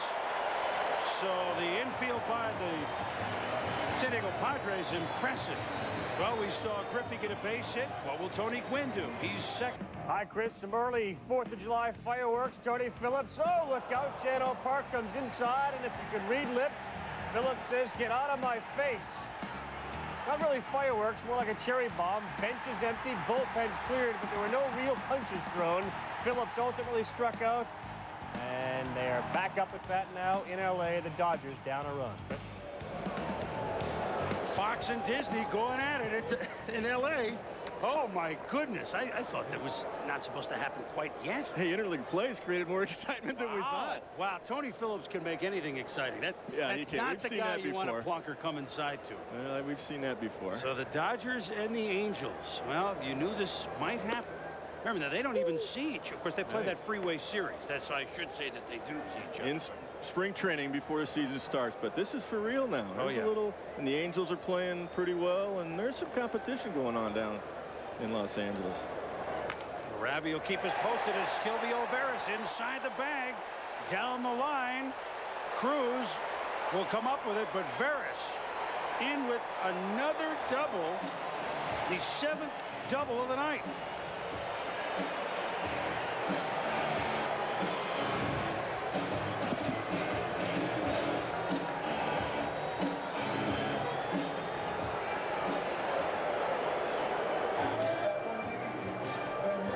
Side view of Veras right there. Couldn't really see the pitch real well, but it was up again. Turned on it down the line. The problem with Jeff Pissarro tonight is that most of his balls, his mistakes, getting the ball up consistently. And normally when he's on, he gets a lot of ground balls. Now that was a ground ball, it was hit hard. But normally when he's on, he's down in the zone with everything. Well, Piniella out to talk with Jeff Pissarro about Tony Gwynn. What do you think he's going to tell him that we don't already know, that this guy's a pretty good hitter? Is Josias Manzanillo just brought up? Well, this Tony Gwynn, similar to Edgar Martinez, these two guys of all players don't have any holes. So, you know, you got your poison on deck. You got Caminiti on deck. I don't think you want to put Gwynn on, but maybe you do. Way out in front of that pitch from Pissarro. Now that's a split. You see 82 miles an hour there, and I was talking to Lou last night.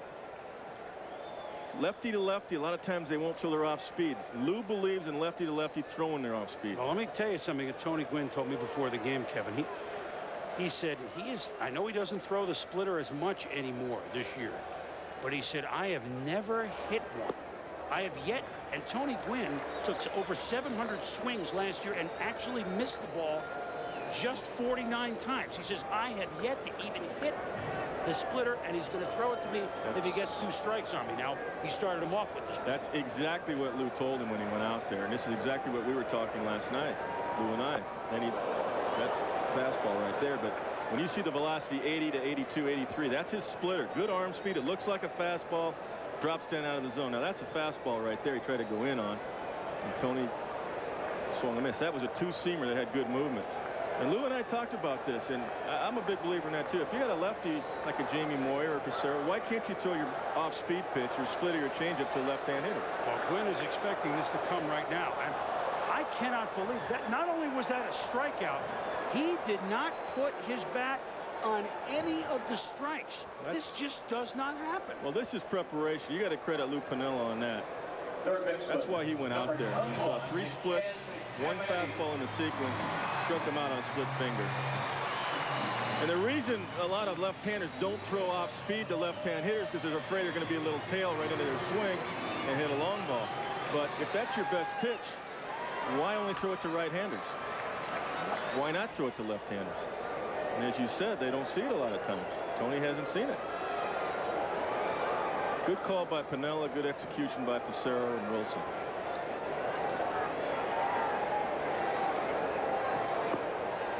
I mean, Jamie Moyer, that's his best pitch. You telling me he's not going to throw it to left-handers?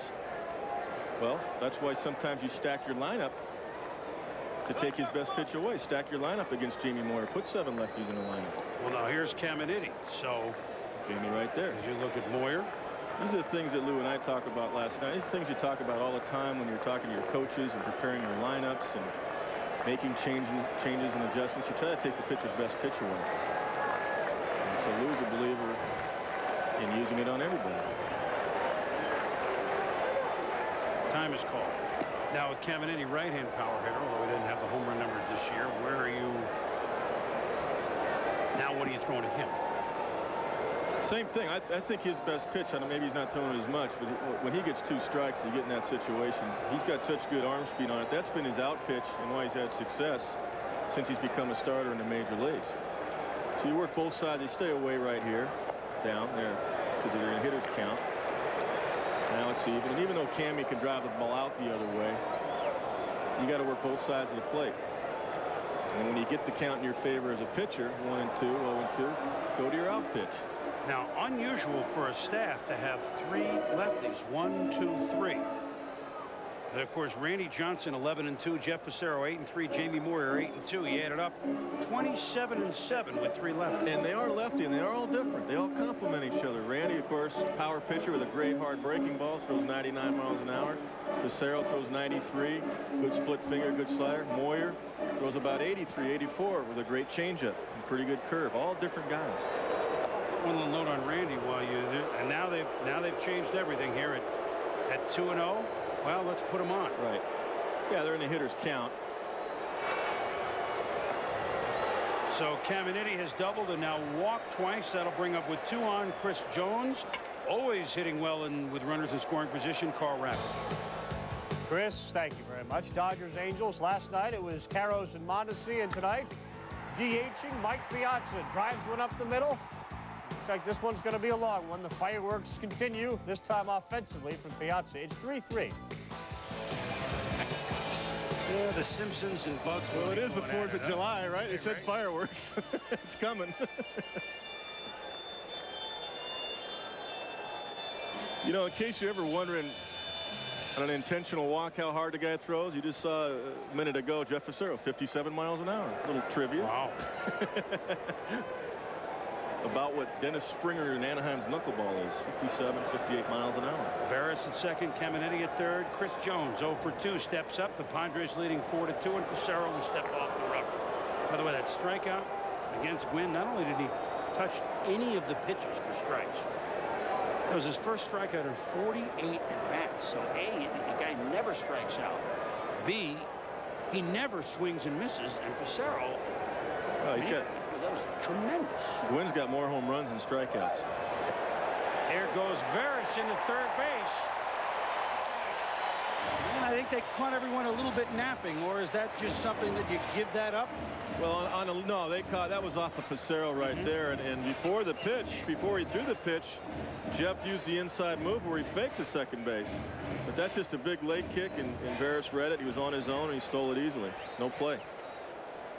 Runner at first didn't go because Barris was on his own there. He did that on his own. That wasn't a design play by Bruce Bochy. That's why you saw the runner first hold. So Barris 1 for 2 stolen bases tonight, number 17 this season. That leads the Padres. Ground ball. Cora has to spin to Rodriguez, who in turn is not going to be able to turn the 2. And that stolen base by Barris plays a big role as he scores. And Caminiti went in hard, but once Cora had to spin the 180, they were not going to get Chris Jones. Yeah. I'm surprised Rodriguez even threw it. He almost was in the dugout. He didn't have a play. No, there was no play. Chris gets down the line pretty well. He plays center field, so you know he can run a little bit. It's out of the box well. Joey makes a nice play. And the runner is on him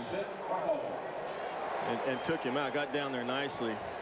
A-Rod had to drop down and could not get anything on the throw. Yeah, did you see? Yeah, Caminiti. Yeah. Chest or? Oh, he has. That's the way he plays, though. You know that. That's the way he plays. He plays hard. And, you know, as we talked about, we talked to him before the game. You can see he's hurting a little bit. A lot. With the toe, leg. Really, I mean, he's like a football player. Shoulder still bothering him. Hurt. Shoulder at times still bothering him. He said to us before the game, he said, Kevin, should I drop a couple down tonight? I said, no. I said, You're going to get 350 more at bat. Here I am coaching again, but you know, these guys, they do. They even though as good as they are, they search sometimes, and he feels bad that he's hitting 240. But you know, the guy's really banged up. He's a stand-up guy. He does not make excuses, and that's what you want in your ball club. He plays hard, and you know he's not 100%. Well, that's why he's voted by the fans to start in the All-Star. Fans see that. They want it. That's exactly right. You're right. He wears his heart on his sleeve. He made that play by going down there hard, even with a still a slightly pulled hamstring that he has, and he took A-Rod out, and A-Rod couldn't get anything on the ball. Sinfranco goes fishing against Pissarro and strikes out, but the Padres pick up another run. We've played 5 here at the Murph. 5-2 San Diego over Seattle here in the top of the 6th inning. Chris Berman and Kevin Kennedy and our Hotel California crew. Sorrento, Wilson, and Cruz to face Joey Hamilton. Hamilton and Pissarro have given up 7 hits tonight. The difference, obviously, is that the Padres have scored in every inning but 1. They lead at 5-2.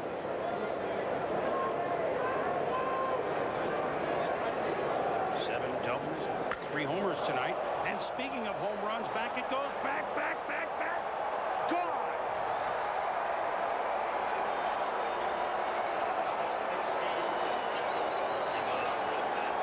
Paul Sorrento serves up home run number 16 with all the trimmings. That was a no-doubter from Sorrento, and it's a 5-3 game.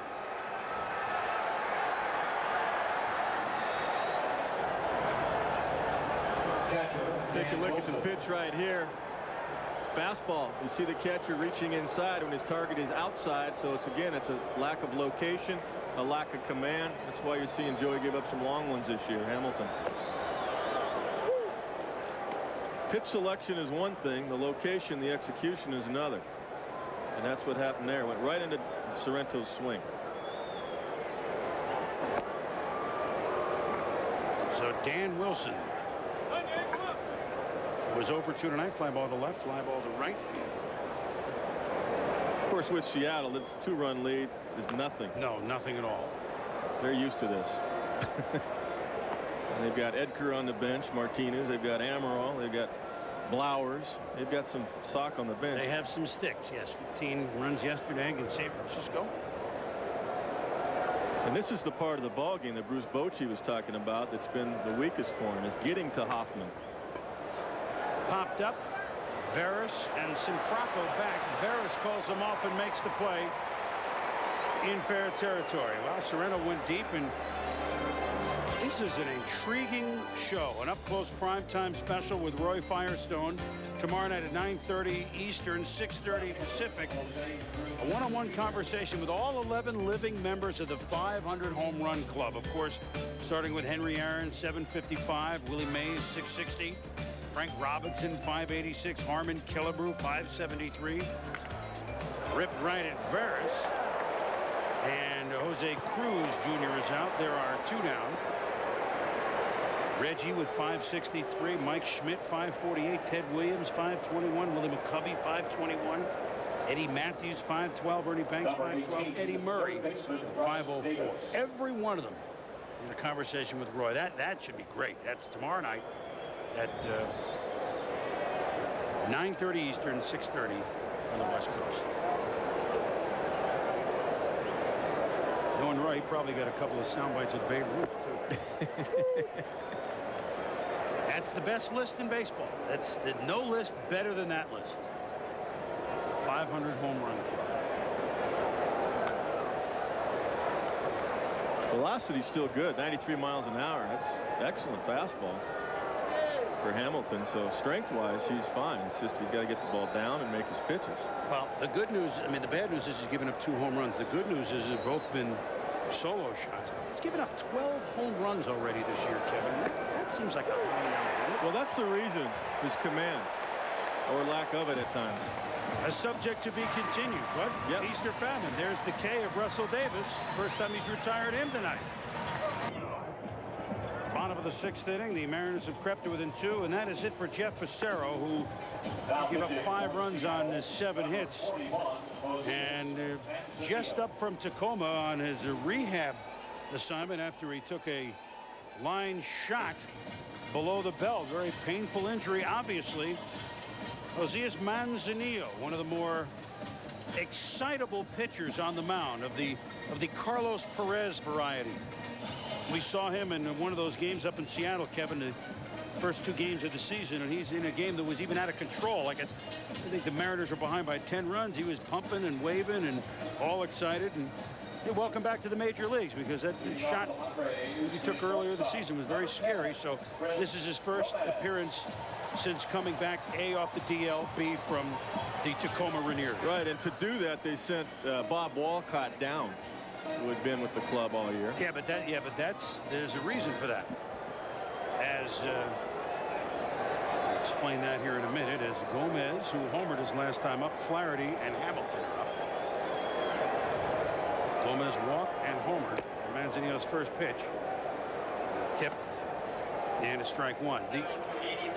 Lou is going to work Jamie Moyer and Jeff Fassero on 3 days rest to get an extra start in from Fassero before the All-Star break. That's right. So to do that, Wolcott loses his spot in the rotation just momentarily.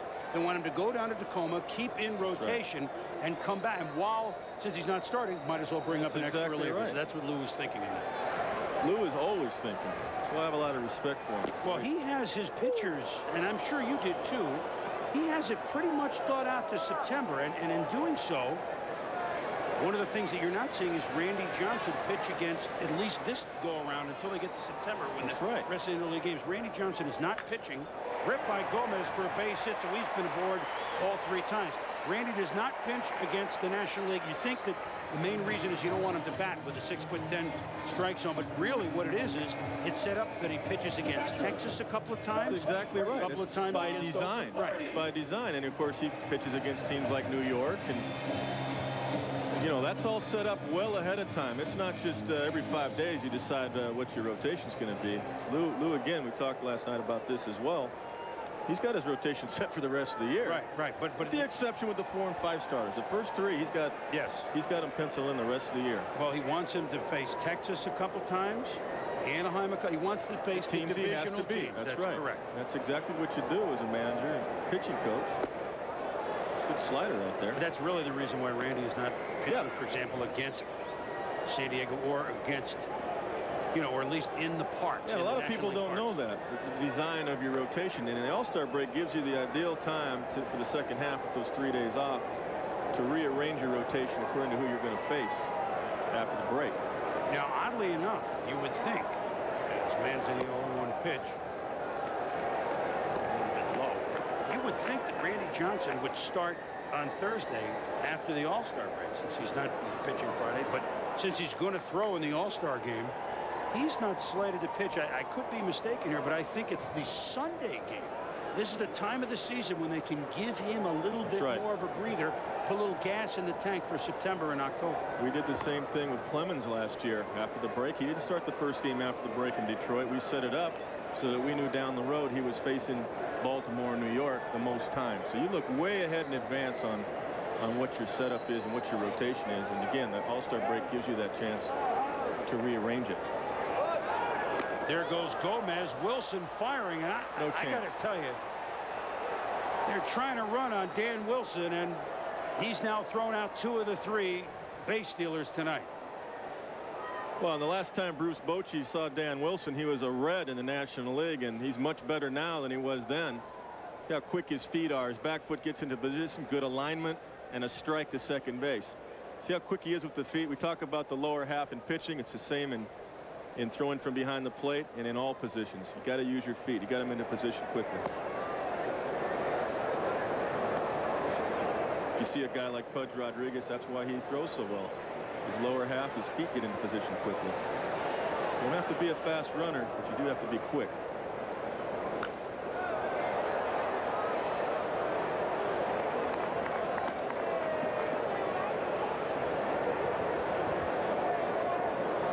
Full to John Flaherty. He had a 27-game hitting streak a year ago. He's grounded out to second, grounded out to short this far.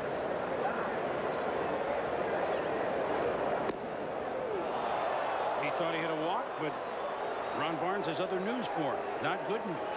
Strikeout. Well, he comes inside with a fastball, really by mistake. The catcher's sitting outside, and he got the call. Joey Hamilton. Little two-seamer ran back over the inside corner, but really he missed location. He got the call.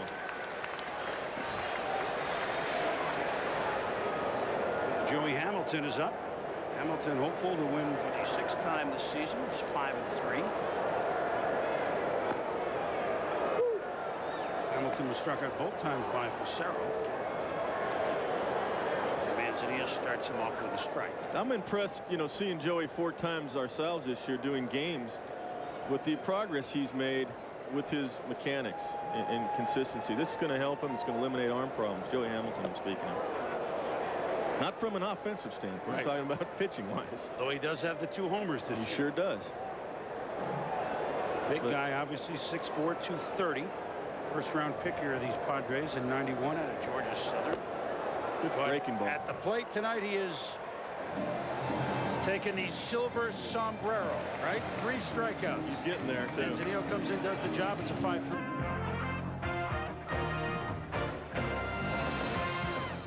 ESPN's Wednesday Night Baseball is brought to you by Dunlop Tires. Handle it.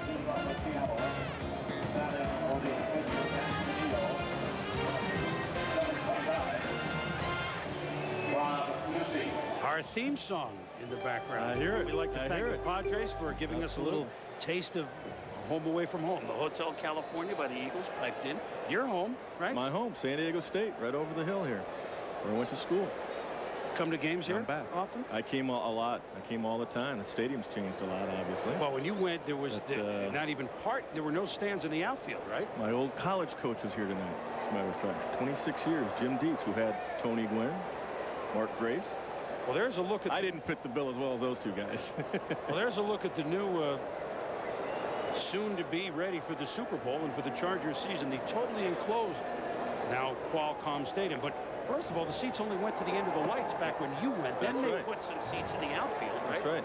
And now it's totally enclosed. So the stadium is undergoing a metamorphosis as Candlestick did over the years, which used to be open in the outfield. Now they don't have the winds here, obviously, anything close. That's right. The Santa Anas occasionally, but they don't have the winds here that Candlestick have. But I wonder what difference this will make. You think the ball jumps more with the stadium totally enclosed like this? Well, I compare it to Arlington, the new stadium in Arlington.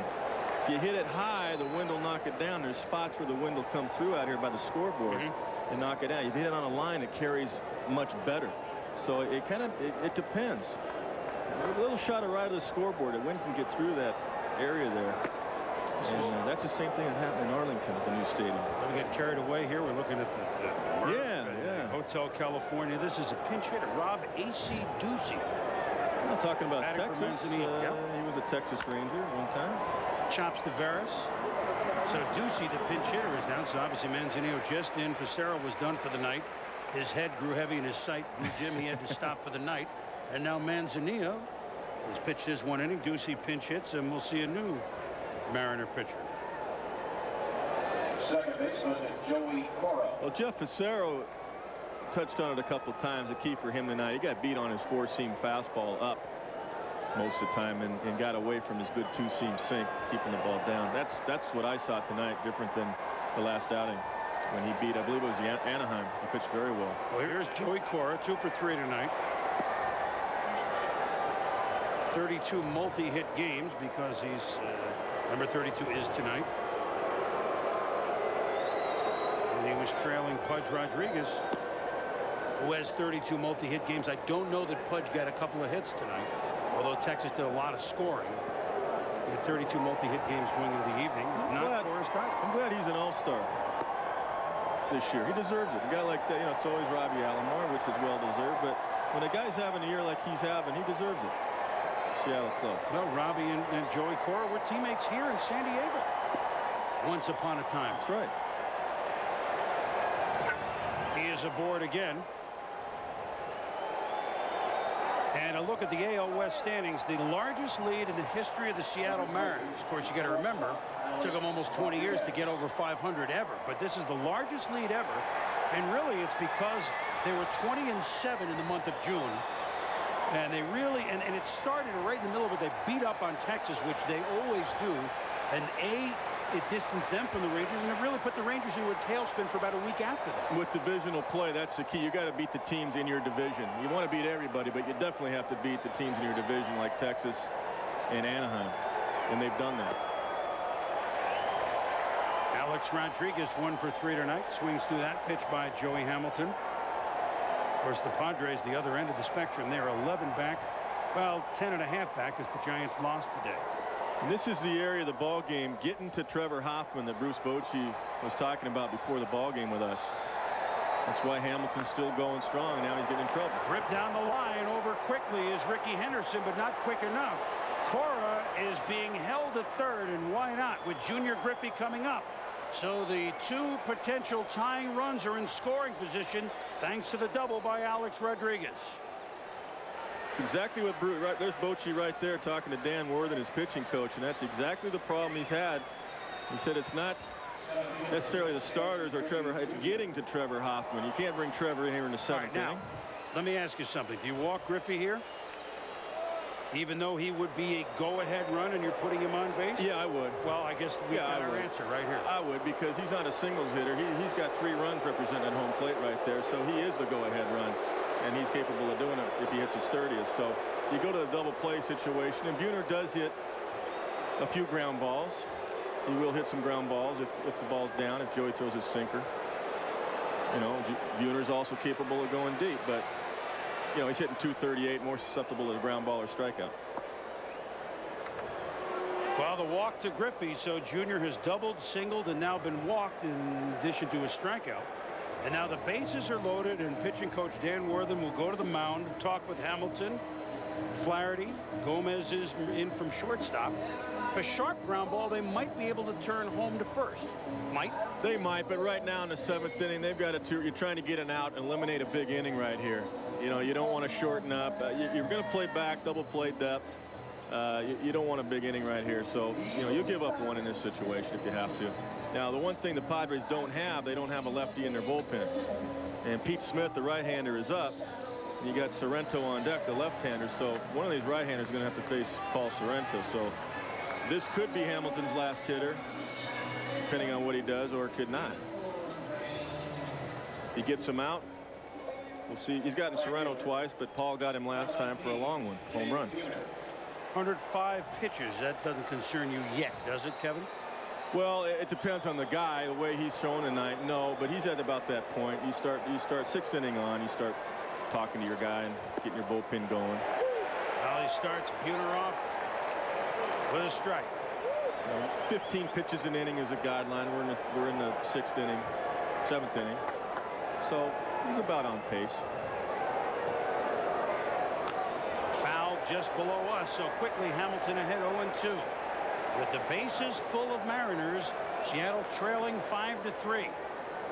Cora at third base, Rodriguez at second, Junior Griffey at first. And the infield is back. They got to give up 1 here. If they can get the force at second, that's all they're looking for. If they can turn 2, great.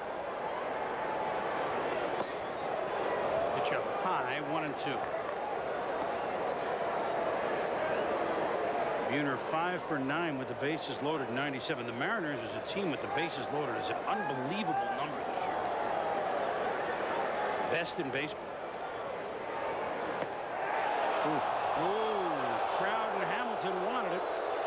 The reason Hamilton doesn't bother me is 105, 108 pitches now, because he's throwing the ball with 94 mile-an-hour velocity. That's a pitch that he just didn't get the call. I mean, that's a pitcher's pitch. Could have gone either way. That time he didn't get the call. Count now 2-2 with the bases full. Struck him out. Well, now, to me, you got to let him go all the way. You see his velocity's 93, 94. He hasn't lost velocity, so you know you leave him in there. He's got to go all the way now. He gets this guy out, it'll probably be his last hitter of the game. Either way. Good movement on the 2-seam fastball. Ran in on Buhner's hands. Although, you know, they had him bat last inning, so I mean the thought maybe is, who knows? We'll see what he does with Sorrento. Gets him to chop it. It takes a weird bounce for Sinfranco, but he's there. And so the intentional walk to Griffey set up the bases loaded, but Hamilton stood tall, striking out Buhner, getting Sorrento to chop it.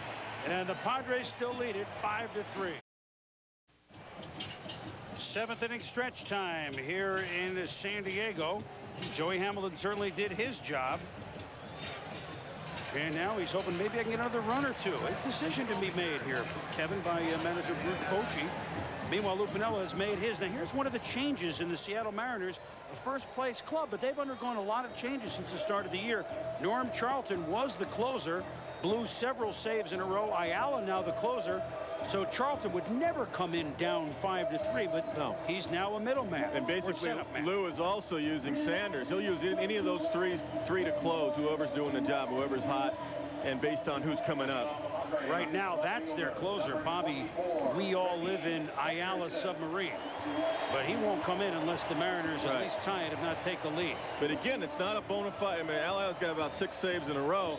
But it could be Sanders tomorrow night. It could be Charlton tomorrow night, depending on who's coming up and how Lou feels. So he's going to use any of those guys, depending on the situation.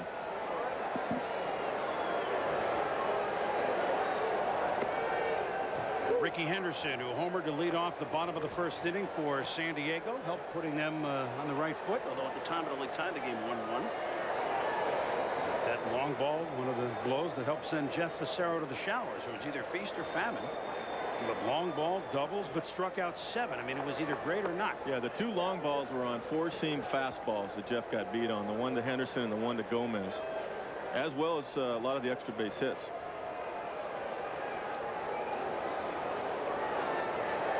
Joey Hamilton looking on, wonder if he'll come out to pitch the. I got to think he's got to. I mean, after getting out of that inning and talking to Boch before the game, Bruce Bochy, you got to let him go back out. That's been their problem. Yesterday they gave it up in the 8th inning to Oakland. They had a 2-run lead. They gave up Bachler a leadoff walk and a 2-run home run by Giambi and a 2-run home run by Brocious. They lose the game. That's why they had the meeting today. So I got to believe Hamilton's going back out there. His pitch count is okay. He's around 110. Got out of that tough inning. Go to the 8th inning and then bring Trevor in, maybe even for a 4-out save. Trevor Hoffman in the 8th inning. 1-2 pitch to Rickey, off speed up top, 2-2. Plus, he's your horse. He's your number 1 starter. Yeah, he won 15 games, I believe, last year. 15, 16 games. He's pitching much better. We've seen the improvement in his mechanics that Dan Worthen and Bruce Bochy have worked on. And unless the pitcher tells you as a manager that he's tired, he's going back out there. And that's the communication you have about the 6th inning on. You start really watching your guy and talking to him constantly. A split for the strikeout. Well, they made it exciting as Wilson makes the throw down to first base, and Rickey has struck out for the 3rd time tonight. Ever since he ripped that blister, he's struck out every time. Yeah, you're right. That's a good hard split down. Looks like a fastball. Bottom drops out. Some people say it's got a little help with it, little saliva, but who knows? It's been doing it a long time and had success. It's Tim Worrell in the bullpen, just in case. Of course, not yet time for Dustin Hoffman. I knew I was going to say that. I knew it. I knew I was going to say that tonight. He has it, but Trevor Hoffman has been a little big man, certainly, for these San Diego Padres, hasn't he? Well, yes, he has. And what Worrell tells you right there is that Bruce Bochy's not going to go with a 4-out save with Trevor Hoffman. He's going to use Worrell to get out of the inning. At least the first guy. Well, of course, we have in our midst tonight, as you look at Bochy and Caminiti, the attempted bunt on by Veras. Veras has reached all 3 times on an error, a single, and then a double. 39,018 tonight. So that's way above in a midweek situation, way above what the Padres have been drawing. They had sold, this is not walk-up. This is, as of yesterday, 67,000 seats for the 2-game series. They have a fireworks game here tomorrow at 6 o'clock. That's right. We've done a lot of games here, and they've been averaging 18 to 22. And tonight, what, 39? Interleague ball. See? That's right. Just extra excitement. I just, if there's a little bit bad, yeah, tradition dies hard, but there's so much more plus than minus. I don't even think it should be a debate. Times changed 30 years ago when the DH came in and divisional play and all that, so they continue to grow and continue to change. So to me, I enjoy it. I mean, you know, it's just my opinion, but those that are still harping or barking at it, you know, get over it. play made by Russell Davis. Well, we have Ken Griffey Jr. maybe chasing Roger Maris. Tony Gwynn chasing that elusive 400 mark. I asked Tony before the game, what's harder, 400 or 61 homers? Hitting 400, you got to do it every day. Every time you're out there, you got to get 2 hits. If you don't get 2 hits, then you better sneak a walk in there. You know, and to do that over 162, I think would be tougher. But I think if you'd ask them, I think they'd say hitting a home run. Them meaning Junior Griffey and Mark McGwire. And he talked about what smooth swings they both have. That for home run hitter, these are not Dave Kingman type huge swings that they're taking. So that he thinks that when they get in a groove and they hit like 8 during a week, that because they're such good natural swingers. As Gwynn, a little fister, Cora cannot get it. Tony Gwynn is 2 for 4. Well, he talked about 2 hits tonight. There's his second hit.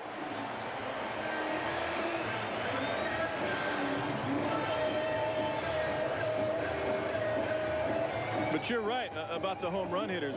Griffey and McGwire are great hitters. Here's a pitch, a high fastball, looks like. Stayed inside it with his hands as he usually does. Got it into center field. Well, 2 for 4 adds up to exactly 400. Ladies and gentlemen, Tony Gwynn is at 400. Who knows? 3 months of 400. Larry Walker awfully close, 397. Wouldn't that be amazing? In the same year, you have guys going for 61 homers and 400. Last National Leaguer to do it, Bill Terry, 401. Wow. 1930? I think wow. That's correct. A lot of people don't know that. New York Giants. Fly ball to right. Buhner is there. And squeezes it. But Tony Gwynn is at 400. The Padres have a 5-3 lead. Joey Hamilton is back to pitch the 8th.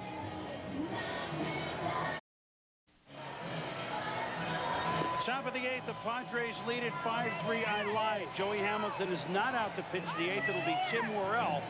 But let's take you to the pitching summary brought to you by Sherwin-Williams Paint and Wallpaper Stores. So the numbers on the starters are complete now. Joey Hamilton can only win it. Pissarro can only lose it. I mean, a lot of hits given up, but the home runs that he gave up, Kevin, were solo shots and, of course, made those big pitches to Buhner and Sorrento with the bases loaded in the 7th inning. And do you think Bochy wanted him to pitch the 8th if he had enough gas? Oh, they had conversation for sure. That's why I did touch it, that maybe Joey had said, I'm a little bit gassed. That's why you have to start talking to your pitcher about the 6th inning on and let him help make the decision there.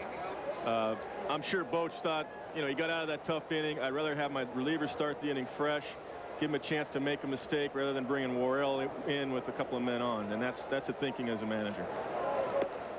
So the Padres will send Wilson, Cruz, and Davis to the plate. But now if Smith gets in, or excuse me, Worrell gets in trouble here, I'd have Hoffman up for a 4-out save. Wilson hits it pretty well to right field, but plenty of room for Tony Gwynn. 1 up, 1 down for Tim Worrell.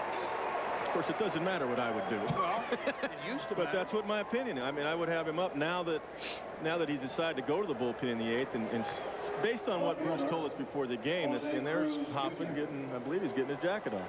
I believe that's Trevor. Yeah, I think this is good thinking, because you get that 2nd out. Now you go for the 4-out save. Doesn't have to always be the 9th. Jose Cruz Jr. 0 for 3. These are the conversations you have on the bench, though, with the starter behind the scenes. It's not all cut and dry. Easy ground ball for Veras over to Sinfraco. And very quickly, 2 up, 2 down for Worrell. So Worrell and Bachler are either on or way off. It's been a real feast or famine for these two guys as the main setup guys for Hoffman. We've seen Worrell early in the season. He was starting. Pretty good fastball, pretty good slider. Bachler's not up tonight. He gave up the 2-run home run to Giambi yesterday in Oakland. And they went on to lose that game in the 8th inning. Now, folks, even though this is the bottom of the order here, Russ Davis, he's already hit a home run, number 12. He's 2 for 3, doubled and homered. Don't forget now, the Mariners lead every team in both leagues in home runs. 2 tonight make them 131 already this year. 131 home runs on July 2nd. Of course, the Orioles set the record last year. What was that, 253, 253? And normally against an American League team, Russ Davis is hitting 9th. We talked about that as well earlier. Well, on deck is the imposing figure, though will only hit once tonight, Edgar Martinez. In the National League Park, no DH.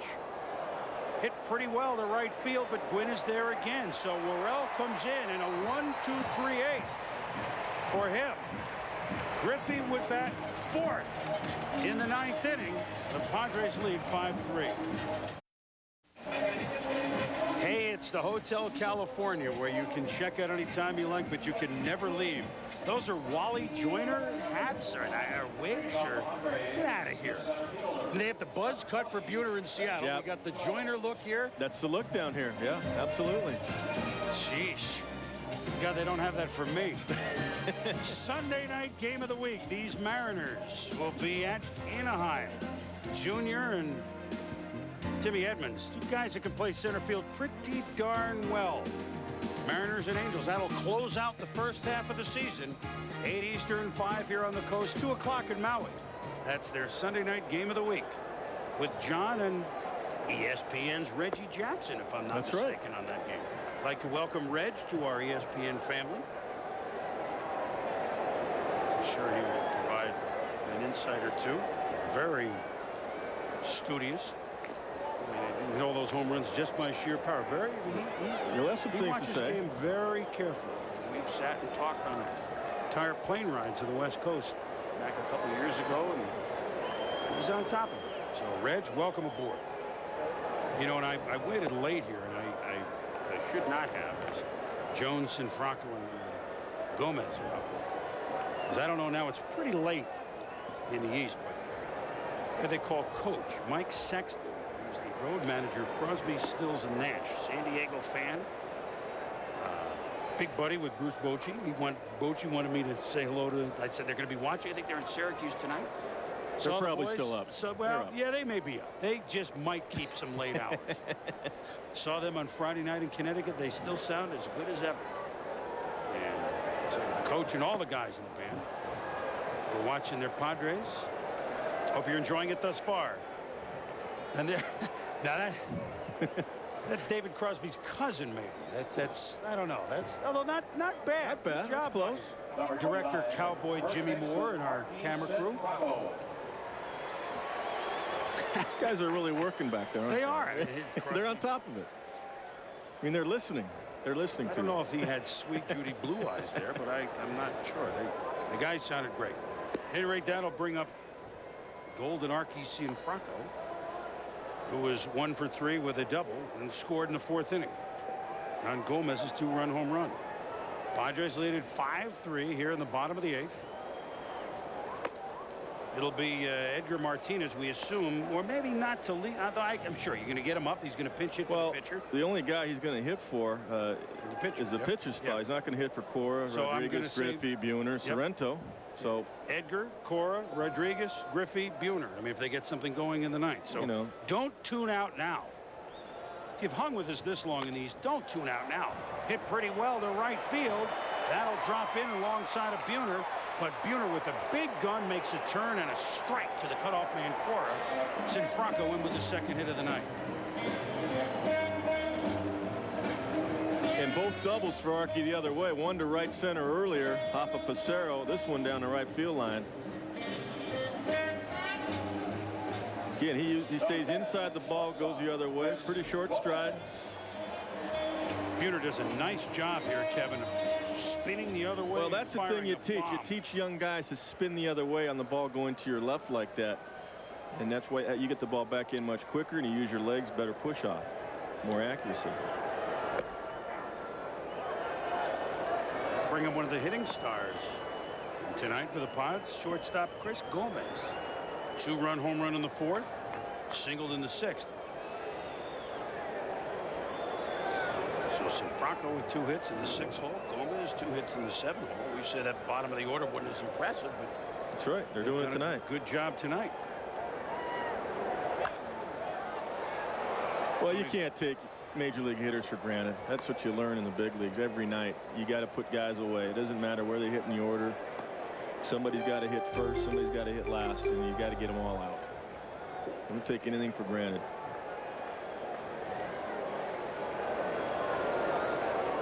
Now, will we see him in the ninth inning?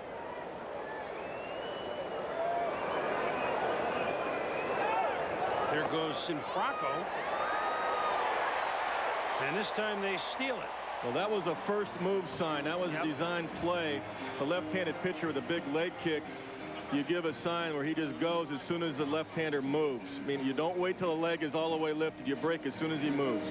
That's what Archie did. If he throws over, he throws over. That's on the manager. That's his fault. Manager takes his chance. And you assume Archie Cianfrocco won't run. That's why I say you don't take anything for granted. You know, before the ball was out of the pitcher's hand, he was halfway. Yeah, that's what the first move sign is. And Bochy was a catcher. He knows these little things. Not saying that non-catching managers don't, but you have a pretty good feel as a catcher when a guy's going to pay attention to the runner versus going to home plate. Well, I'm impressed. Not impressed. I mean, it's worked 2 out of 4 times, but they've run much more on motion than you would think other teams would do. They get a different scouting report than the American League. Well, what he's doing, he's trying to run on the left-handed pitchers. He tried to run first move a couple of times on Facero, but he's a little quicker than Charlton. Charlton has a big high leg kick, and he's about a 1.5, 1.6 to the plate. And if the catcher throws 2.0 to second, the time he catches the ball, the time it reaches the second baseman's glove, that's 3.6. And on an average, baseman gets down there in 3.3, 3.4. He's a pretty good runner. So you saw timing. Yep. You saw Vargas for a minute. He has the other stolen base tonight, and now Gomez has walked. So here, the bottom of the order again. They're on base. Gomez has been aboard all 4 times. 2 walks, 2 hits. And that'll bring up John Flaherty, who was 0 for 3. And there's Trevor Hoffman. Not Dustin Hoffman, but Trevor Hoffman. He's I got you a little big man. Yeah, Dustin Hoffman fan myself. Runs through all of his films. There's former San Diego Padres Scott Sanders. Came over in the trade for Sterling Hitchcock, who is coming off the DL, by the way, and starting tomorrow for the Pods. Sanders has really, you know, he began the year the number 2 starter. Well, remember, Moyer was DL and Randy Johnson started 3rd, but he started the 2nd game of the season for Sanders. So we talk about some of the change. Charlton started as the closer. He's no longer that. Sanders and Dennis Martinez were in the starting rotation. Martinez gone. Sanders banished to the pen. Those have been the changes on a Mariner team that's 5.5 games. Well, players want to know their roles, and the players really dictate their roles by how they perform. So roles can change during the course of the season, and that's what Lou Piniella does. That's what I like about Lou. He doesn't just sit tight and sit pat. He makes some changes and makes your guys work and makes some adjustments. Well, was this a pretty good bullpen in 1990 when Charlton pitched the 7th, Dibble pitched the 8th, and Myers closed it? That's pretty good bullpen. We were talking about why John Wetland was traded. He had him briefly the winter, and he could have been part of that bullpen, but that's why he was able to trade John Wetland to Montreal. And our congratulations to one of our favorites, Randall K. Myers, for reaching the 300 save club. That's right. Yesterday. And Lou, I think, would like to. That's why I said Sanders is going to close sometimes too, as is Charlton and Ayala. He's going to use all 3 depending on the situation and who's going well. Maybe they can bring back Bill Caudle. The inspector can close. Remember him? That's right. Clouseau. 2-1 pitch to Flaherty with 2 on. Padres love to get an extra run or 2. And they may have it here. It's hit deep to the left center field alley. Rickey is there. Makes the play so effortlessly as the runners scurry back. Well, when that first was hit, I thought it was hit better trouble. than that. Yeah, I thought it was hit better than that. Pretty good jump, though, doesn't he? He got it smooth. He glides out there. For an outfielder, you have to read the ball off the bat. You don't watch the ball go to home plate. You watch the swing. Pick up the zone where the hitter's going to hit it. You watch the swing. And he gets a great jump. Great first step. Number 25. Tough on the infield as well to watch the pitcher. You don't watch the pitcher actually release the ball when you're an infielder. As soon as he starts, the defense has to pick up the hitter. Well, we get a double switch coming up here, and Edgar Martinez. This is very interesting. Edgar Martinez is going in for 3rd base. Charlton is out because Greg Vaughn is the pinch hitter. So the wheels are turning. Sanders in the pitch. We'll sort it out when we come back.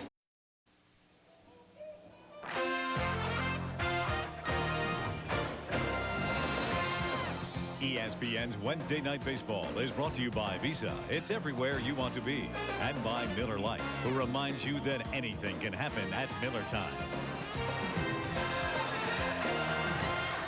Now we're back at San Diego. We've gone from the Eagles to Cab Calloway in the course of about 3 innings. 5-3, the Padres lead it, and all the wheels are turning. Greg Vaughn is the pinch hitter, and he'll face the former San Diego Padres, Scott Sanders, who really disappointed as a starter, trying to find himself a little bit in the bullpen. There are his numbers. He throws the gas, but look at the walks to the innings pitch. Yeah, he's got a great fastball and a good hard slider. What Lou Piniella wants him to do is learn to pitch inside better. Edgar Martinez, a rare Edgar Martinez sighting at third base. He'll hit 9th and will lead off in the top of the 9th. The pitcher Sanders will hit in the 8 hole where Russ Davis was, so Davis on the bench now. Little National League style. Of course, Lou Piniella managed National League with Cincinnati a few years ago, and you're not worried about defense right now. So you take out Davis, your number 8 here. You keep Serrano's bat in there. The Serrano's due to hit 5th, I believe, in the inning, or 6th. To get an inning going, so they don't want to lose his bat, so they put Edgar over at 3rd. Now, isn't it fun for a manager managing the American League to come over? Hey, let me make a couple of double Yeah, let me do this. Isn't Yeah, absolutely. Is it fun? It is. You get your wheels spinning. You start thinking ahead what you have to do. Yeah, he definitely didn't want to lose Serrano's bat. That's why you see Edgar at 3rd base, and that's the reason, because if they get an inning going, Serrano's got a chance to win the ballgame for him. It's the advantage of managing both styles. He's managing the National League a few years. Of course, minor league managers these days manage both styles because they play American and National League and all the AAA leagues. Both runners moving. Wilson wasn't sure where to throw, and it ends up being the old Statue of Liberty play, and the ball pops out the back of his hand. So, boy, Bochy is really managing aggressive ball tonight. And now 2 runners in scoring position as Simbraco to 3rd and Gomez to 2nd. Well, they've done some scouting on these pitchers, too. That's what your advanced scout has to tell you. Can we run on these guys? They're not running on Wilson. They're running on, see the high leg kick? Wow. They're running on the leg kick. That's what your advanced scout has to do. And you saw Wilson coming up. He was going to go to 2nd. See him? He was going to throw to 2nd. Joey Cora was covering. He's going to throw to the trail runner. Yeah, but he was already there. Because he felt he had a better chance. That's right. But with the high leg kick, they had a design play where they're going to have the 3rd baseman hold his position and try to get the trail runner, figuring his trail guy won't get as good a jump. He has to make sure that the lead guy is running. Well, Piniella has seen Sanders walk Joey Hanover, walk Greg Vaughn. And now with a chance to bust it open is Rickey Henderson. Rickey homered in the 1st, but has struck out 3 times ever since that blister pulled off his finger. He would like to blister a ball in the hole, perhaps, and plate a pair of runs. You never want to go from the silver to the golden sombrero. No, that's bad.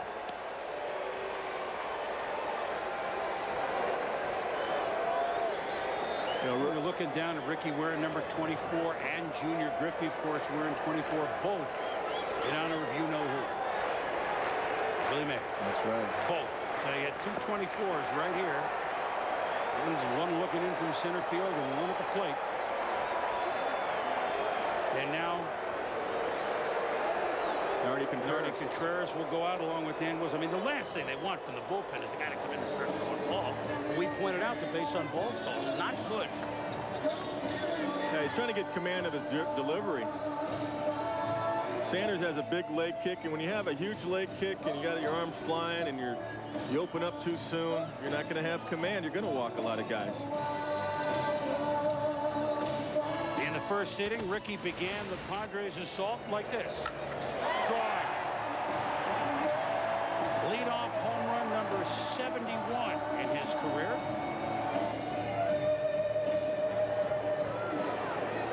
And for Rickey, number 4 on the year. And you know what? I mean, 248 lifetime home runs. See, now, you would never think the all-time stolen base leader, who's approaching, what, 1,200 stolen bases, would also be approaching 250 home runs. That's why he'll be a sure Hall of Famer. No question. And he works the count pretty well. His on-base percentage we talked about is over 450.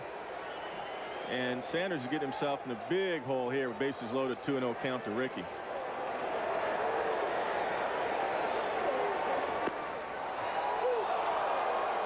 In there for a strike, 2-1. You see Sanders' fastball, 92, 94. I mean, he's got a great fastball. This one hits the inside corner. He's got a big delivery. That left shoulder flies. You see him? You see his finish, where his body's going toward first base. That's why he doesn't have great command right now. You get your alignment going toward home plate. A little low. 3-1. I mean, the Mariners can score 2 or 3 runs at a time, and you know, as easily as any team, or easier than just about any team in baseball. But last thing they need is to come back from a 3 or 4 run deficit in the ninth. That's even for them asking a little bit too much of your hitters. Edgar will lead it off in the ninth. Foul back, so everyone will be moving. That's power on power right there. 3-1 count, you saw an 88-mile-an-hour fastball, about 4, 5, 6 miles slower because he wanted to make sure he threw a strike, and Rickey was right on it. So a little danger area there. You got to take a little off to make sure he threw a strike. That's what he did there. Now he's got to go to his strength. He's got to go to his best pitch right here. Might be a power slider, might be his power fastball, but he's got to let it out right here. Everyone will be moving on a full count, 2 out, bottom of the 8th, 5-3 San Diego lead. There's a little disagreement between Wilson and Sanders what to throw. We'll see if he challenges Rickey. Rickey took a four-seam fastball by Facero deep already today. Hit pretty well to left center field. Griffey on his horse. He won't get it. It's off the wall. 1 run is in. 2 runs in. Here comes Vaughn with the 3rd run. 8-3 Padres.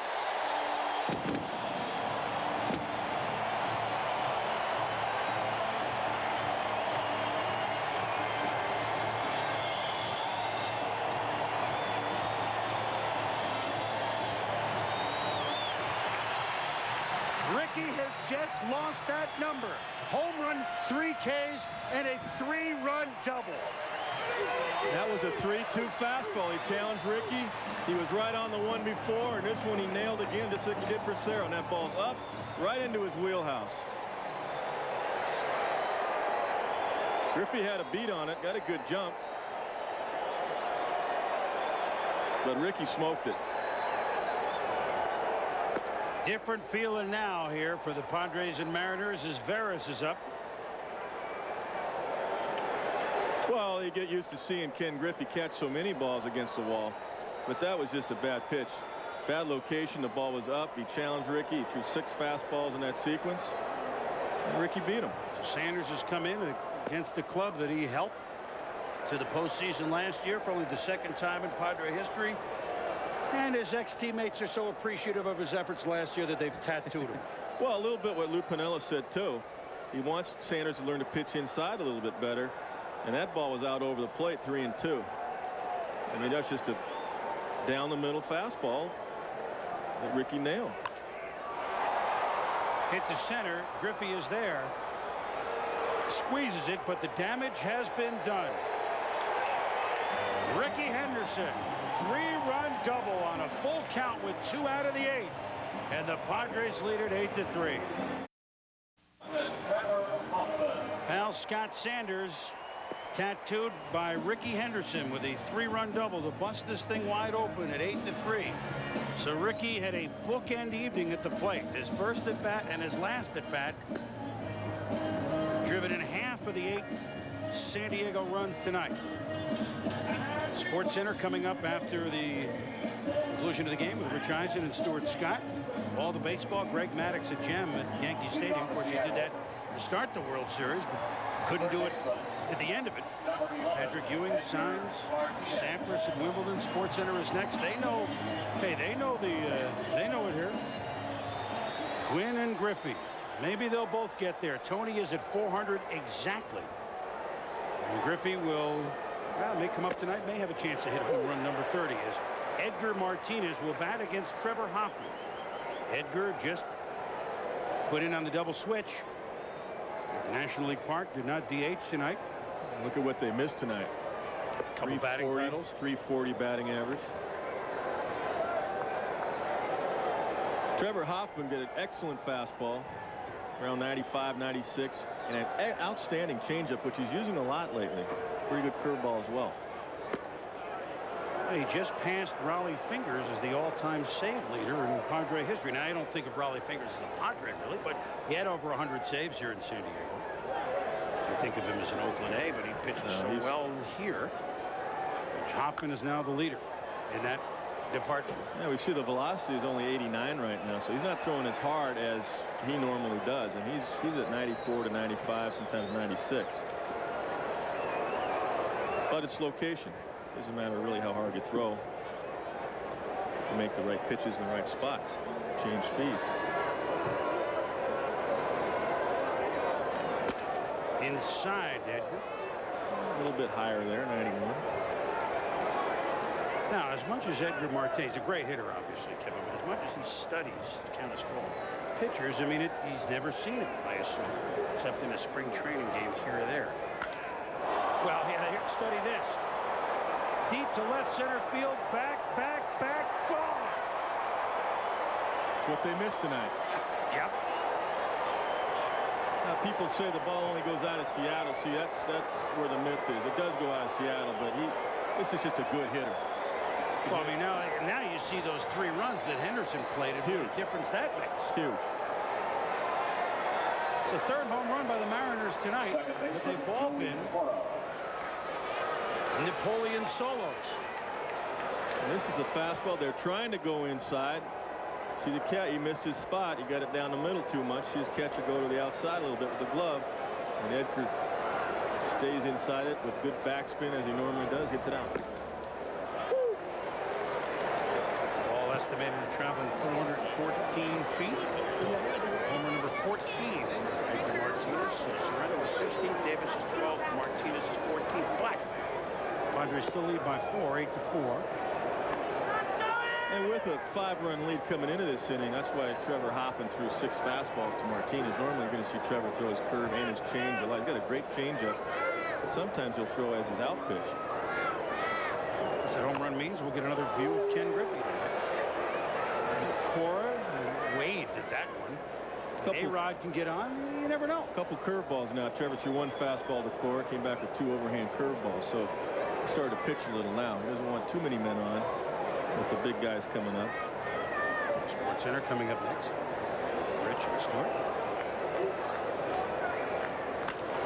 Rip, but foul.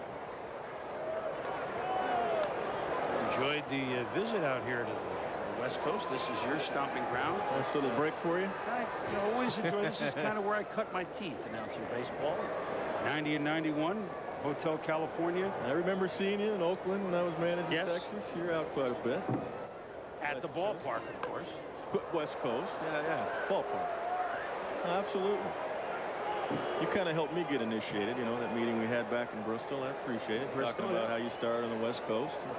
So we had those meetings in Oakland. Peanuts on the floor. That's right. That's right. One of those there you are. See, now we're home. This is home. It's the Palms. This is... I understand Larry Lucchino, the president of the Padres, ordered that when he came over here from Baltimore. Wanted palm trees out there. There were voices in the corridor, and I heard them say, "Welcome back to the hotel." Is the pink champagne on ice for us tonight, or did you forget that task? You're still the rookie in this crew. I'm well prepared. Okay. No, Cora waves at that one. My goodness, he's still there. Ravi, you're burning the oil. We don't sleep until it all ends. Dodgers, Angels, as you said, Fox and Disney. And down the line it goes. Gagne in the left. It's the go-ahead run. Safe. Threw a little elbow there, too. Dodgers, Angels, 4-3. Well, good game up there, that's for sure. Mariners go to Anaheim after this 2-game series. To end their first step, we'll see them Friday night, and we'll see them on Sunday night here on ESPN. As now Alex Rodriguez looks at strike 1. That pitch that Trevor Hoffman struck out Cora, that's the changeup he's talking about. 2 strikes. He'll go to that great pitch. You saw Joey way out in front, about a 76-mile-an-hour changeup. So you see that after a 91-mile-an-hour fastball. That's why Joey got out front. Looked like a fastball to him and fooled him. Well, the Padres are trying to get things going here as they head to the All-Star break. They took 3 or 4 from the Dodgers. Big news is that they actually lost the game to LA after winning 10 in a row. This one fouled away. Then they split with Oakland. If they can win the first here against Seattle, they got Seattle here tomorrow night. And then they have a weekend series at home with the Dodgers, who they have owned. So they just want to get something working here heading to the All-Star break, some positive feelings. So yes. they've won, what, 3 or 4, 4, 6. So if they win tonight, it'll be 5 of 7. That's not a great run. 5 and 2, and then working on something and just hit that second half the right way. Psychologically, you'd like to be under 11 games out, maybe 9, 8 if they can get it, cut that down, because you've got a whole second half to go. And you know, from a there's a big guy on deck. Yep. But from a personal standpoint, you know, being 13 games under a year ago, we wanted to finish strong, and move on, hit the home run on an ESPN game, and that was a good finish to have 3 days off, reflect, then come back. And that club we had last year was 13 games under at the All-Star game. They made a run and were in it until that final Wednesday of the season. Unfortunately, it's a game I did. That's right. Tuesday night, Mo had the 3 home runs against Baltimore. You're in it. But and look what's happening here. That's right. Rodriguez has walked. Griffey is due up. We see number 30. Buhner is on deck. Sorrento, who is homer tonight, will follow. So it's 8-4. But as Joaquin Andujar once said, you can sum it all up in baseball with one word. You never know. You never know. One word. That's what Bruce Bochy, they feel they're in. I heard you ask him today. You feel you're still in the race? Absolutely. And if you don't believe that, you don't belong on the field. Until it's over. Griffey, RBI double in the first, struck out in the third, a single in the fifth, intentional walk in the seventh. Changeup. Same pitch he threw to Cora. This one a little bit harder, but 78 miles an hour. That's a changeup. Good arm speed by Trevor Hoffman. And you asked me about what we used to try to get Griffey out. If you had a good changeup, that's the way we tried to go. Yep, and Hoffman obviously does.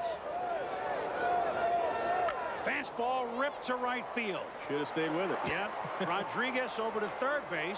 So runners on the corners for Jay Buhner. This is typical Seattle comeback.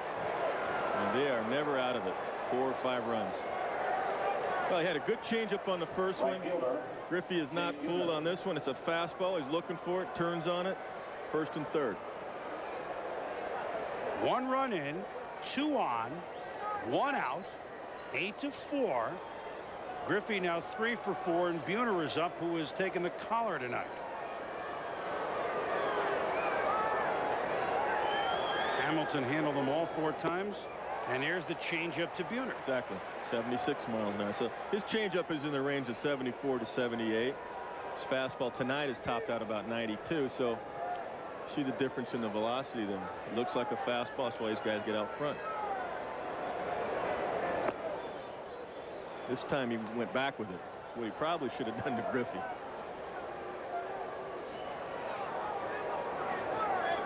Keith Smith. Well, originally he was going to start tomorrow with This could be it. In fact, this could be it to play to Veras. No, 1 run will score. So Buhner beats that out as Griffey is erased at second base. They just want to get outs now. We talk about roles. Trevor Hoffman's the closer normally, but players dictate by how the performance is. So Bruce Bochy's not feeling all that comfortable. Gets his bullpen going. First baseman Paul Sorrento. So it's an 8-5 game. Runner at first base is Buhner, with Sorrento up, Dan Wilson on deck. Mariners come in here a hot squad, winning 10 of the last 13. They were 18-4 against right-handed pitchers in June. 1-0 in July. However, Joey Hamilton, although he was hit, a couple homers, few doubles. I look back to the bases loaded situation when he got Buhner and Sorrento with the bases loaded in the 7th inning. That was the ball game. That was the key right there. Turning point right there, and that was enough for him. Bochy wanted to get out on a good outing. 7 innings, did his job. The bullpen so far has done well enough to hold it. Sorrento hit his 16th home run earlier in the game. Fouls this off, and now the Padres 1 strike away. Back-to-back changeups to Sorrento as well. 76, 75 miles an hour. Got Paul out in front. Trevor Hoffman has a great changeup. Most of the crowd, 39,000 plus, here on their feet now. Hoping for a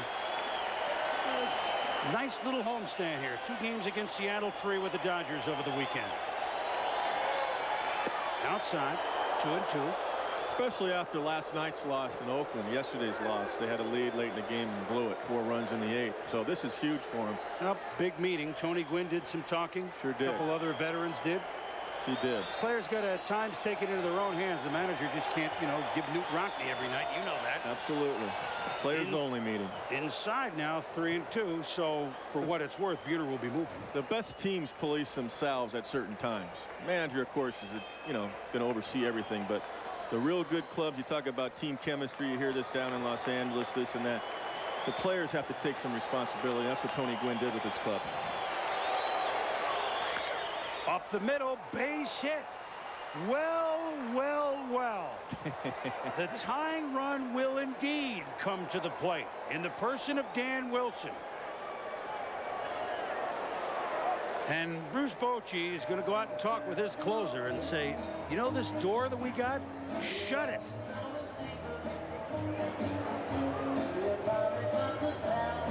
This is how it is. Managing against Seattle Mariners every night in the American League for every team that they play. Believe me. No lead is safe. You cannot get enough runs against these guys.